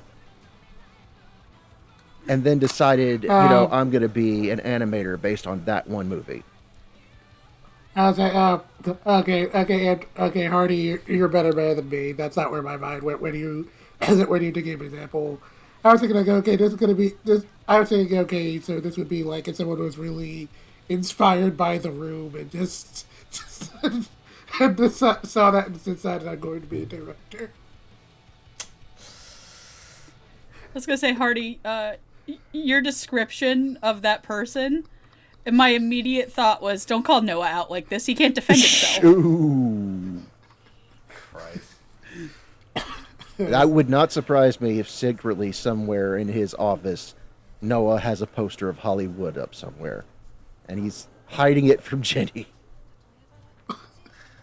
I mean, she probably knows. She just probably stares in disappointment and realizes, I'm in love with this idiot and I had his children. What the hell am I doing? But anyways, yeah, Yeah, I loved all these performances. So. So, definitely, like, the most inspired thing to me is just hearing... I love Ueno because I think we've mentioned it a couple times. Megan's mentioned it already as well. Ueno is great because he sucks, but he doesn't suck in, like, a genuinely, like, shitty way. He just kind of sucks. God, I hate the more I'm thinking about it, the Kaname Date thing works for Ueno. He literally transforms into, like, the hot, gorgeous unicorn, which, like, is kind of what Kaname Date is. Fuck. I hate this. She's literally like, hey ladies, who wants to take a ride on this unicorn? It's like... And none of them want to because they know better. God. But he also has, like, a very, like, combative sibling rivalry with Natsuko. Like, she's not calling him calling her a homewrecker, but, like, might as well be. Every time she calls her a gremlin, it's really funny. It's just, like, so much vitriol for this. We got your girlfriend right here, what? Yeah, even if she's weird. I love the show is about him. I do kind of love that Ueno is the one to effectively break her out of what is, why am I blanking on the word? Her despair. Yeah. Her despair? I'm trying to, like... There's, like, a specific... feeling of self-doubt. Self-loathing. Apocalyptic imposter syndrome. That's the phrase I was looking for. Okay. Yes. But, God, I really do love Ueno. Genuinely does like and respect Natsuko and recognizes you are good for my brother. You genuinely have made him better. You've made him happier, and I never could have done that myself. And I'm grateful for And I like your art. And I like your art! The little shitty unicorn man is like, you draw good! I like your art! I like your words, Magic Man. Basically. But, yeah, Yuriko's a little shithead, but he's a charming, well-meaning, sincere little shithead. And also, it is just it is very funny when Natsuko swings him around like he's the plushie he really is. I could power all of Tokyo with the amount of money I put to get your plushie. What? Your keychain. Oh, yeah, your keychain. Do you know how much money I spent on your merch? And it's funny how even though the movie was a certified flop, apparently the merch sold pretty well. In universe. Back in the day, there were cult classics.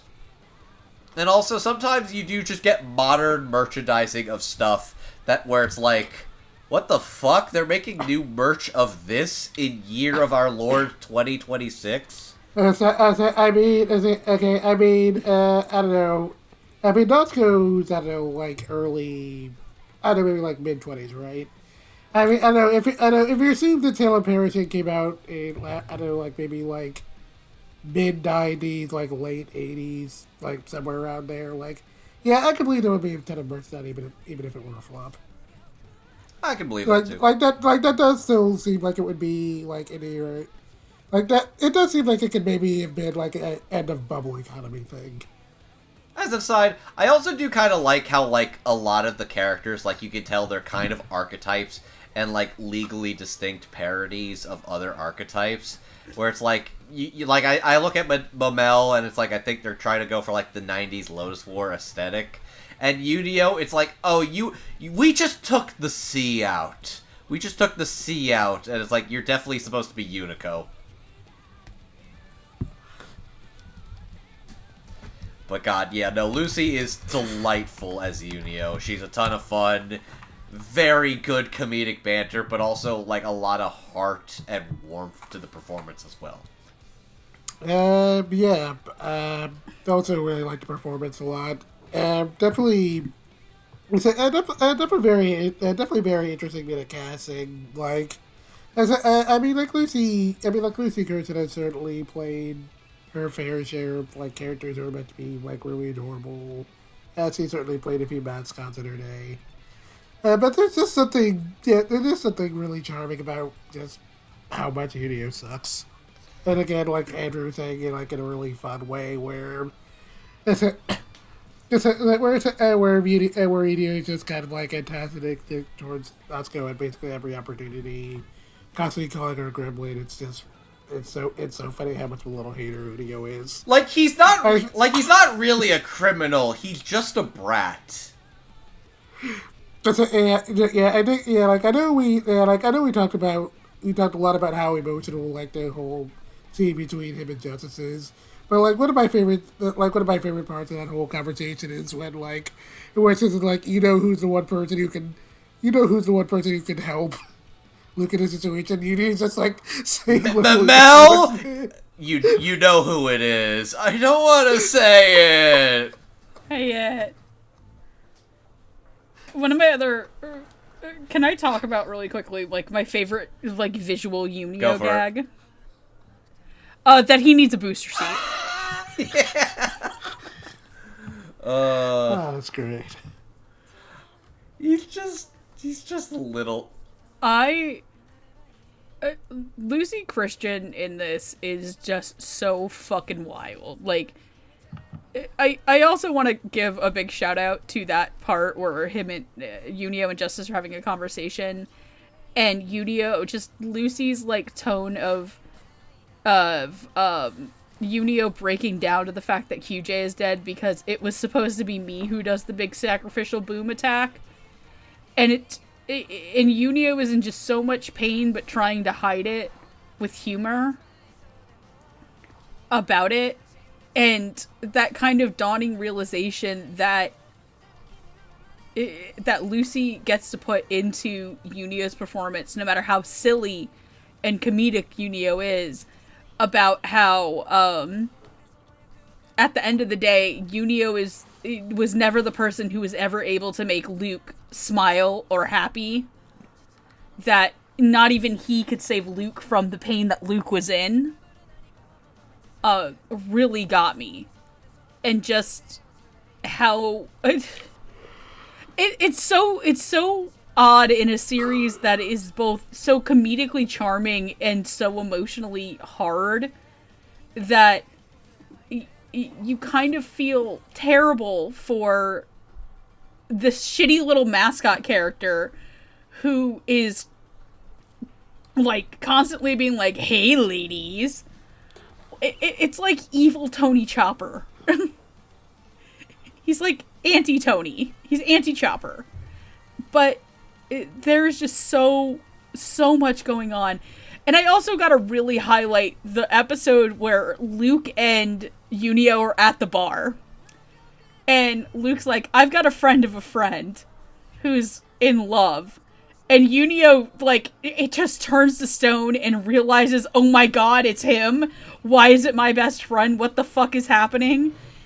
And he goes, I think later, and he's like, he tells Justice, and he goes and spies on Justice and Luke talking. And Lucy's just this, like, devastated comedic delivery of, Justice gets to talk about it, but I get a friend of a friend?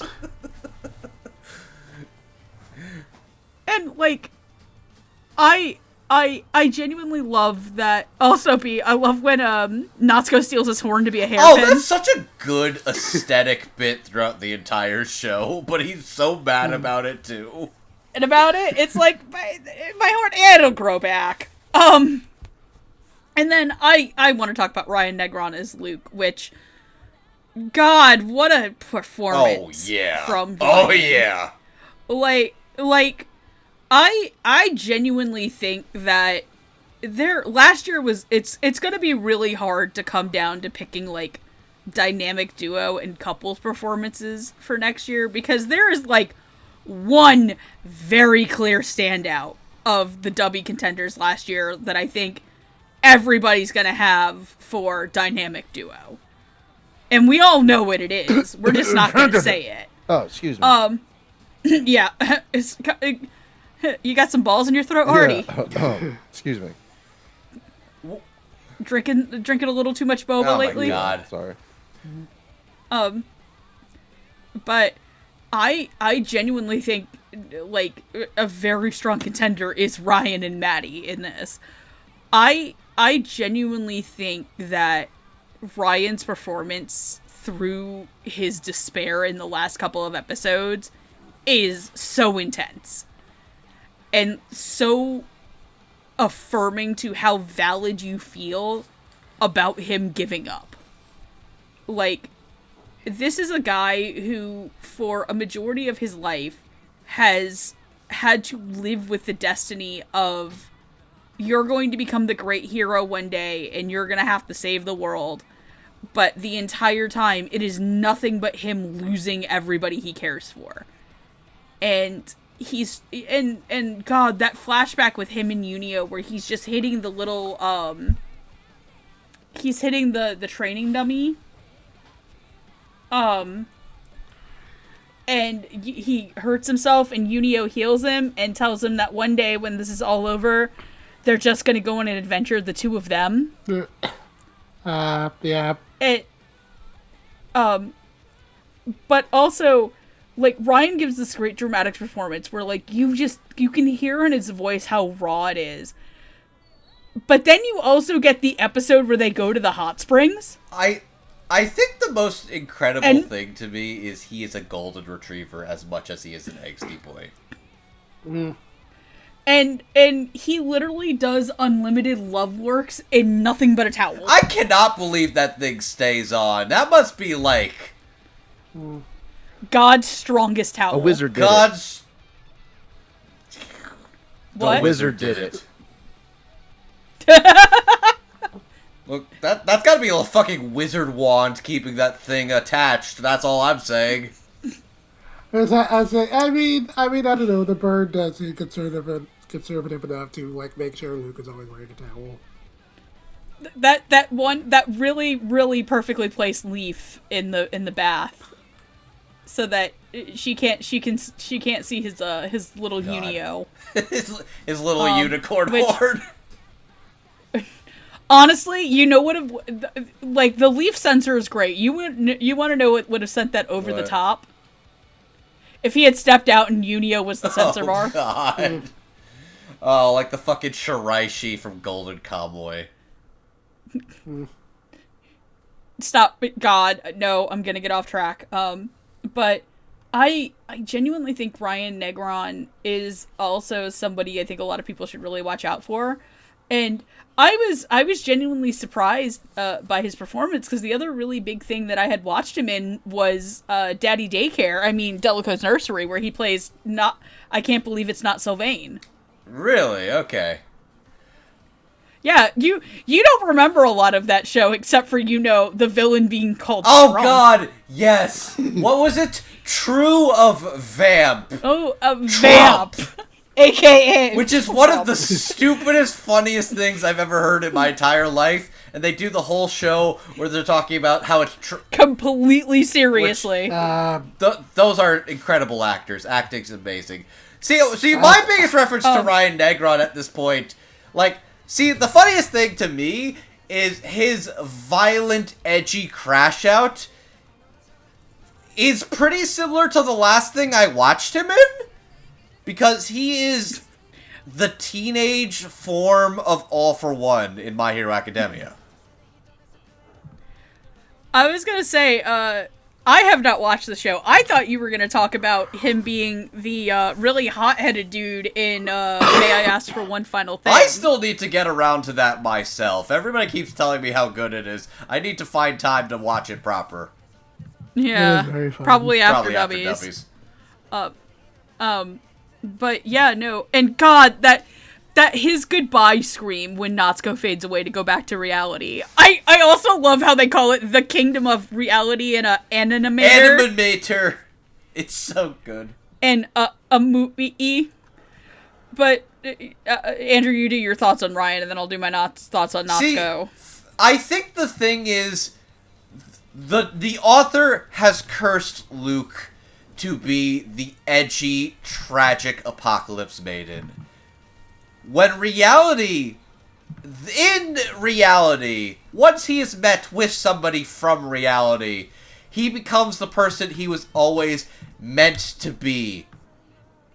A golden retriever wife guy. It is kind of funny. It is kind of funny you frame it that way, because when we first meet Luke at the beginning of the show, he starts off wee bit of a misogynist. Yeah, poor Mel. God.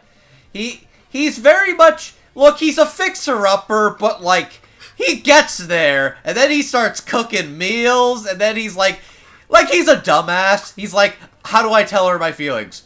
Alright, I'll propose to her. And they're like, no the fuck you're not! That's to which I do love how that whole thing comes back in the final episode with like where they're all trying to reach out to Luke and he's like, look, I brought your girlfriend. Like, look, I brought your weird girlfriend that you said you wanted to marry. And then she's like, wait, what? God. But there is something sincere and noble. Like, you can feel like the edge, you can feel like the crumbling around him, but the joy of him finding someone and something to live for that's not just living to see another day, it's actually living. And you feel that warmth, you feel that sincerity, you feel that person who's become more than just the legend, who's just become more than the... You know what it is? Natsuko and Luke are parallels of each other in the sense that it's a story about learning you cannot carry the world on your shoulders. Let the people around you and beside you carry the burden. You are not alone in this. And, like, when you have Bert Drosselmeyer is like, he will die alone and he will perish. Natsuko is like, you don't have to do this alone, and I don't have to do this alone either. We're in this together. And I guess in the end, that was her fate. It was, she demanded that she do it alone, and it killed her, and it killed her career. Because I think it implies that after A Tale of Perishing, she kind of just disappeared. It basically just sounded like she was the type of person that just kind of didn't want to work with anybody or change or, like... Yeah. And that's what screwed her over. So all she has is the story of her perfect world to cling to, that changing it is like sacrilege to her. God, I can't believe this is really a story about the death of the author in the metaphorical and literal sense. That's pretty incredible. But I love Ryan's performance as Luke. It's so good. Genuinely, it's like one of those, like, absolutely, like, in the same way we're talking about Corey Wilder deserves to be recognized, Ryan absolutely is, like, that's a... Actually, fuck it. Is this our first time talking about Ryan Negron on this podcast? Let me check. I think it might be. I feel like Steph might have mentioned him in something else, but let me check their credits because I'm not sure either, but if there's anybody that I deserve to say the phrase "Welcome to Dub Talk" to, it's definitely Ryan Negron as Luke Braveheart, because it's fucking incredible performance. Genuinely incredible performance. Yeah, I do not think we've actually this is the first show that we've done that he's actually been on. Yep. All right. Welcome. Oh, cool. Welcome to Dub Talk, Ryan. Fucking A+ performance, which in almost any other show I would say it is the best performance. But also, this is not any other show. This is Madeline fucking Morris as just becoming Natsuko Hirose.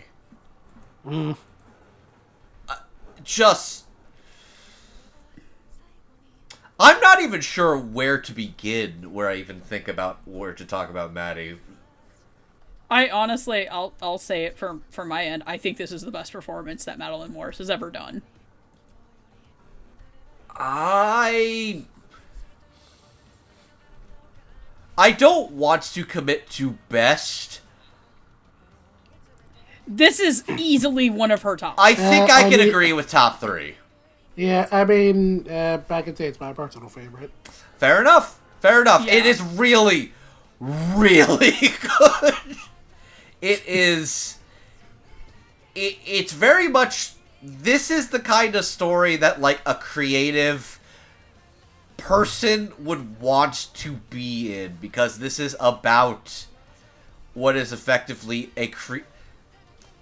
I think the fact that I know that this series was directed by a woman and, like, is created by a woman adds a lot to Natsuko Hirose's character and story arc. Okay, apparently she is 22 years old. That is how old Natsuko Hirose is. So Taylor Perishing probably would have been like an early 2000s joint. Maybe like 90s. They might have been figuring out DigiPaint then. But yeah, no. I think the fact that it does have, like... I think I've had this revelation in other episodes before, but I feel like I'm realizing... Yeah, no, women otaku writers are really good when they get the chance to do their stuff. Especially isekai, because a lot of the isekai wish fulfillment stuff is very surface level, trite, and shallow.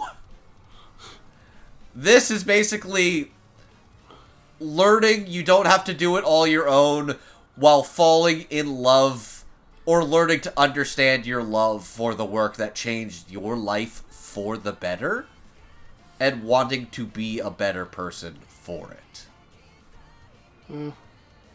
Also, I gotta say, Natsuko's also just got an incredible design, and how much of the character development comes through in the hair. How much of the character development is how much hair you are seeing, or how much if it's just hanging out, or if it's being, like, contained. I especially liked how when they dress up for the celebratory banquet, she basically looks like a Disney princess. I say, yeah. I mean, I'm not sure why. I'm not sure why it's like the exact first character I thought of, but like, design reminds me a lot of the protagonist from Princess Jellyfish. Oh, she does. I can see it. As an aside, also to shout out a little bit more about, like, Madeline's performance, I think this is a good time to finally talk about the First Love episode, which I think, as, like, a one-off vignette, could be, like, one of my favorite episodes of the show. About her... Basically, everybody talking about how she changed their lives, and she never even realized it. Like, the girl in grade school versus the track runner in middle school versus the Devilman guy in college. Devilman Rico. Which, incredible, like, diligence to just trying to understand animation. Dude. Shout out to Rico for getting to go, like, virtuoso for, like, virtuoso. Yeah. Well, what was it you said? It's like, hey, Rico, we need you for 1 hour. Go nuts. To be a little... I think my exact wording was, hold on, let me find it. What I imagine happened one day at the Crunchyroll studio. Emily, hey, Rico, want to be a freak for an hour? Rico, say no more. True. Very true. But, God, like, the diligence and dedication to the craft that she just, like, the little track boy that had no chance. Like, she's staring at his Adam's apple, and you can tell that kid is just, like, having, like, an awakening something fierce. I genuinely think the reason I like, Maddie's performance as Natsuko is that a lot of, and it partially is just, you know, Maddie's talent as an actor. Like, I don't think any of us can say Madeline Morse is an untalented actor. But I think the thing that works for this is that ZENSHU is a show with a character that I think anybody can resonate with, even if you're not an animator, and especially if you're into anime. Because at the end of the day, Natsuko's first love is Luke. And the idea that the fictional characters that we meet do have a profound, you know, change on our lives, like, I think everybody here has something, whether it be an anime or a video game, that genuinely came into their life at some point and gave them the motivation to go on. Like, everybody's got, like, whether we call them our favorite, our Blorbo, our son, our whatever. Waifu like, husbando. I genuinely, like, everybody kind of, like, jokes, like, haha, Megan, like, really, really loves Final Fantasy XIV. And it's like, no, like, I think a lot of people don't understand that I started playing that game right after my grandmother passed away. And for me, the characters in that game really hit a place for me that, that game really hit a place for me, especially through Endwalker, that really resonated with me. And that's a game that I, too, would be 100% willing to see, like, somebody get Isekai'd into just because of how crazy it gets. But, like, the reason that, like, I have two different sets of favorite characters, the twins and Urianger. The twins because they are genuinely the characters that came to grow it on me just the way that they are, and Urianger because he's quite literally just video game Patrick. But, like, everybody here kind of has that person and that character or that show for them, whether it be, like for me, the anime that really made me fall in love with anime and changed my life and my perception is Fruits Basket, with the original 03 Fruits Basket and that whole franchise. But I think the fact that Madeline's able to get that kind of growth across, because at the beginning of the series, there are genuinely parts where I think Natsuko is intentionally an unlikable person. Like, she's an asshole. She is an asshole to people. Like, she is not a kind person. She uses them. She believes that she can do everything on her own. She's super cocky. And it isn't until she's put into a situation where her cockiness gets people actually hurt and that it really, really hits on her. And I think, to me, the moment that Madeline nails the hardest isn't the, like, you know, the big comedy moments or, like, the big things at the end of the show or when she's going through, to which, by the way, her acting range in this is insane between the younger version of herself and the older version of herself. Like, genuinely impressive. But I think the moment that really solidified how much Natsuko is, she's for, like me, for real, is when that kind of hesitation and hitch in Madeline's voice, where it finally dawns on Natsuko that Luke isn't just lines and scribbles on a piece of paper. Luke Braveheart in front of her is an actual real life being with feelings and pain and emotion, in that he has had to go through this alone in a world where it's written that no one can understand him. And that no matter how much her life has had these moments where her ups and downs are there, Luke has always been there supporting her, even if he's suffering because of her fandom. And genuinely one of the best Madeline Morris performance out there. It's heartfelt in, like, genuinely, like, the child version of Natsuko sounds nothing like sounds genuinely like a child who would grow up into that adult version of her. But it's also got moments of mania and quipping, like, do you guys want some nosh? And, like, my dogs are tired. Like, it's just very charming and really runs the spectrum. And I genuinely have a hard time figuring if I should put this in a comedy or drama spot. Like, that's a conversation for a later date, but I will say, yeah, I think I'm in agreement. This is one of Madeline Morris's all-timers. Rightfully and justifiably so. Incredible.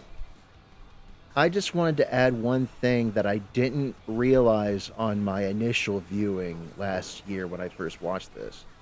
Oh, yeah?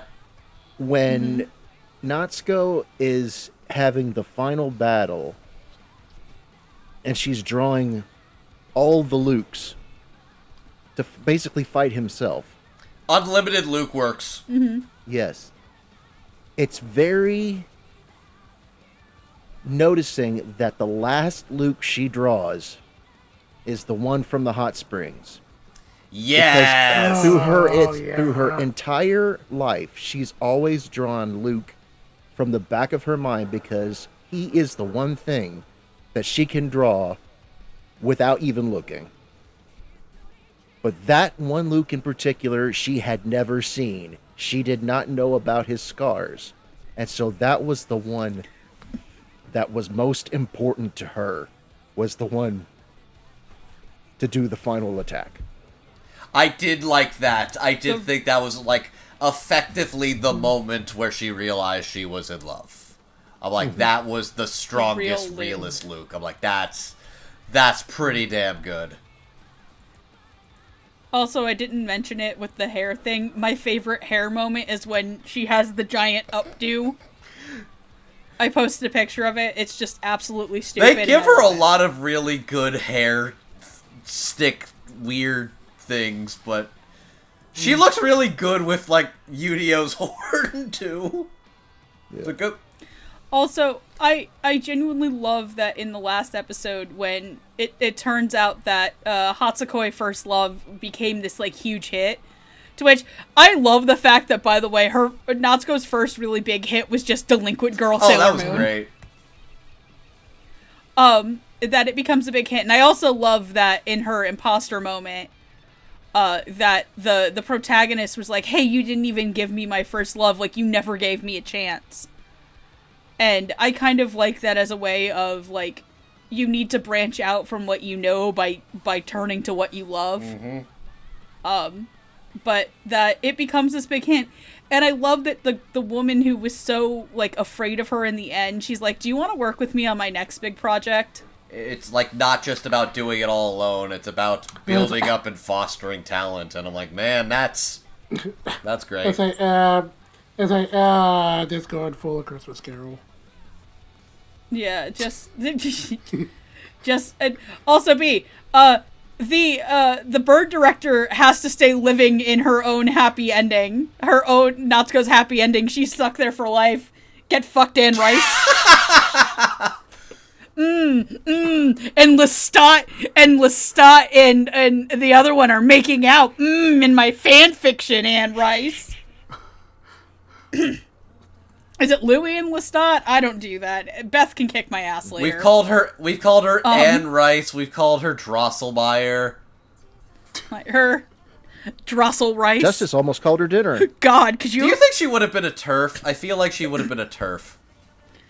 Andrew, let's not. Let's just stop that right there Fair and cut enough. that out. So final thoughts. Great. Watch this, it's really Great good. Agreed. Great little show. Great little...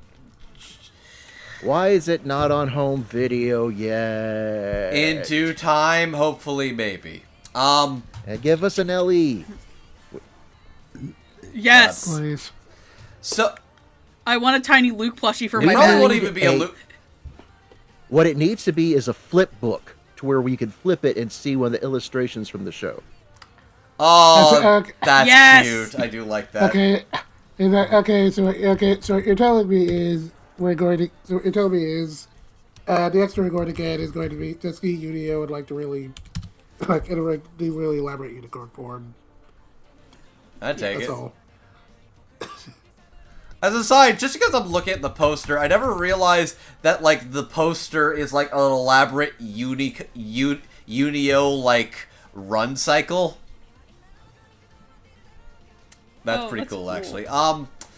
This is a lovely little show. It's, like, it's kind of nice to talk about the show as a show instead of talking about it's like, hey, cool, MAPPA original. Where I feel like the fact that it's MAPPA is the least interesting part about it to me.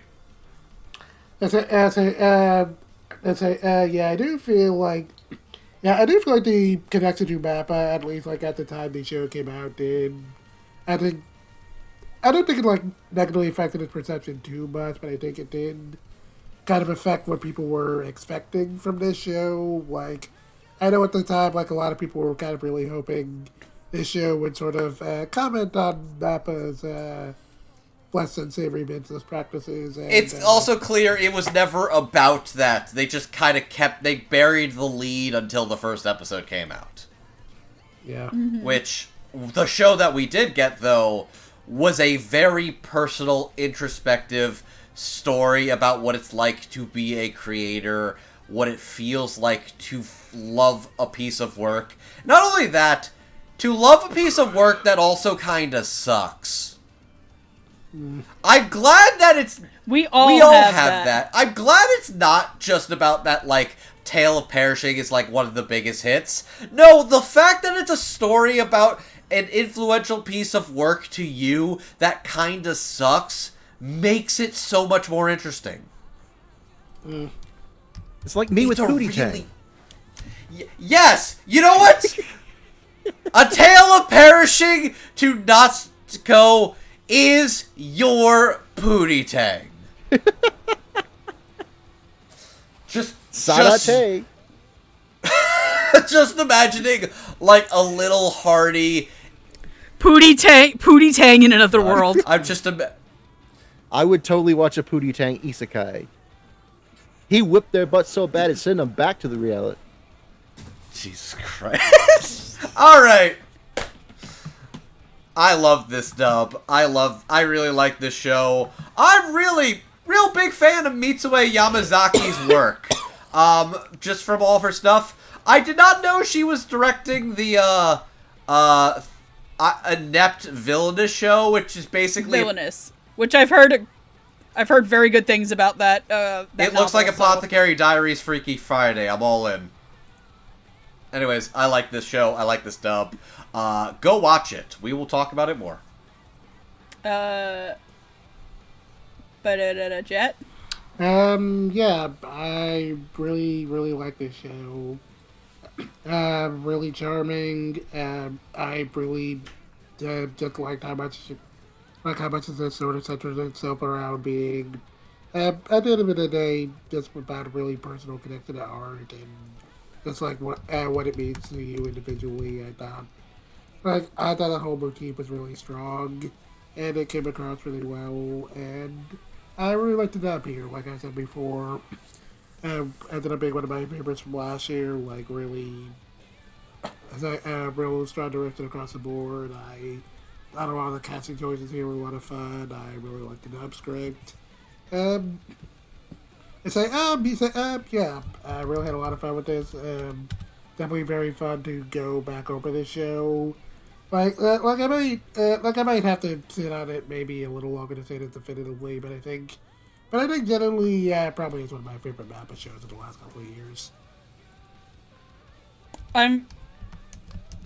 Yeah, I love this. I thought the dub was stellar. It's easily one of the standouts of last year. Like, no shot. Like, I absolutely loved every part of it.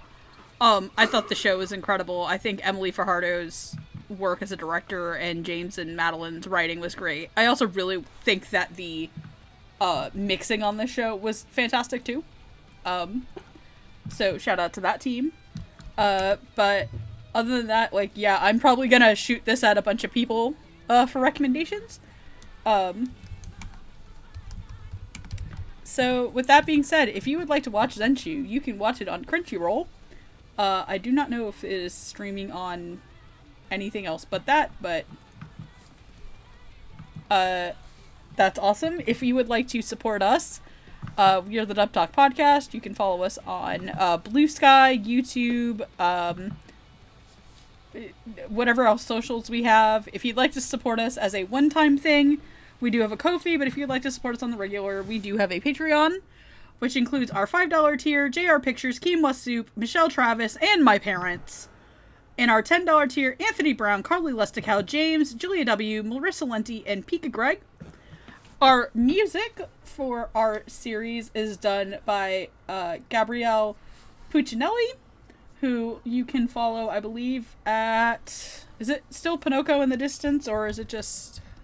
we will put their socials in the... Yeah. In the description, don't worry. But please follow them. They are a lovely, wonderful person. Everybody tell us where you can be found. Hi, my name is Andrew, aka Classy Spartan. You can find me over on Blue Sky at Classy Spartan. Wow. Yeah, time for bed. ClassySpartan.bluesky.social. You can also find me on Surreal Resolutions podcast ONA, where I talk about the latest in anime news alongside my co-host, Jet.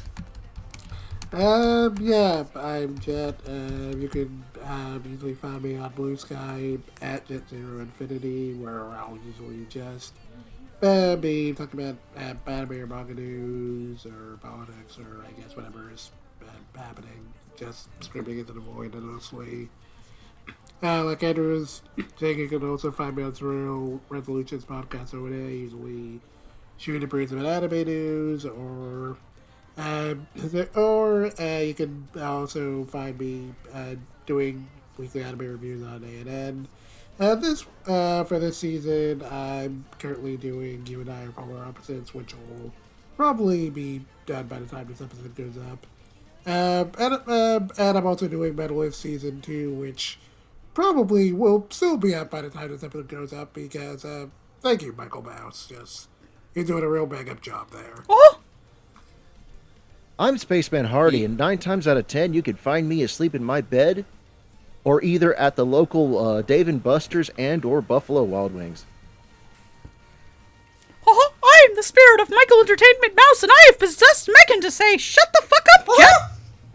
Oh god, no, it's spreading. Oh, sorry. Sorry about that. That's unfortunately one of the things that happens when you sell your soul to be a Disney adult. Hi, I'm Megan. You can follow me on Blue Sky at Queenera. I mostly post about OCs, Uma Musume, and Final Fantasy XIV. With that being said, everybody, good night. You don't have to go home, but you can't stay here. And please do not get hit by a truck and get Isekai'd. We don't have insurance at Dub Talk. See, watch the we clams. managed to avoid the trucks. We have to watch the fucking clams. Good God. If they are colored like a rainbow, that's a bad trip, or death, or both. I picked a really bad time to record this when the only thing I'm allowed to have on Friday is Oh, no! Just... It could be worse. I could die choking on a Costco hot dog. There are worse ways to go. That time I died choking on a Costco hot dog and ended up in another world. At least you didn't. At least it didn't kill the bank. You know what? Yeah, if I'm gonna get Isekai'd, I'm going out on a Costco hot dog. It's what Himble the Hero would do. Now I'm just imagining like somebody. Himmel the hero loved Costco. Now What? I'm just imagining like Natsuko Hirose, like just through multiple stages of her life, just drawing like the Costco food court. Good night, everybody. Otaku on. Ba-bum. Stay And it's just the Costco hot dog. Stay hungry, my friend.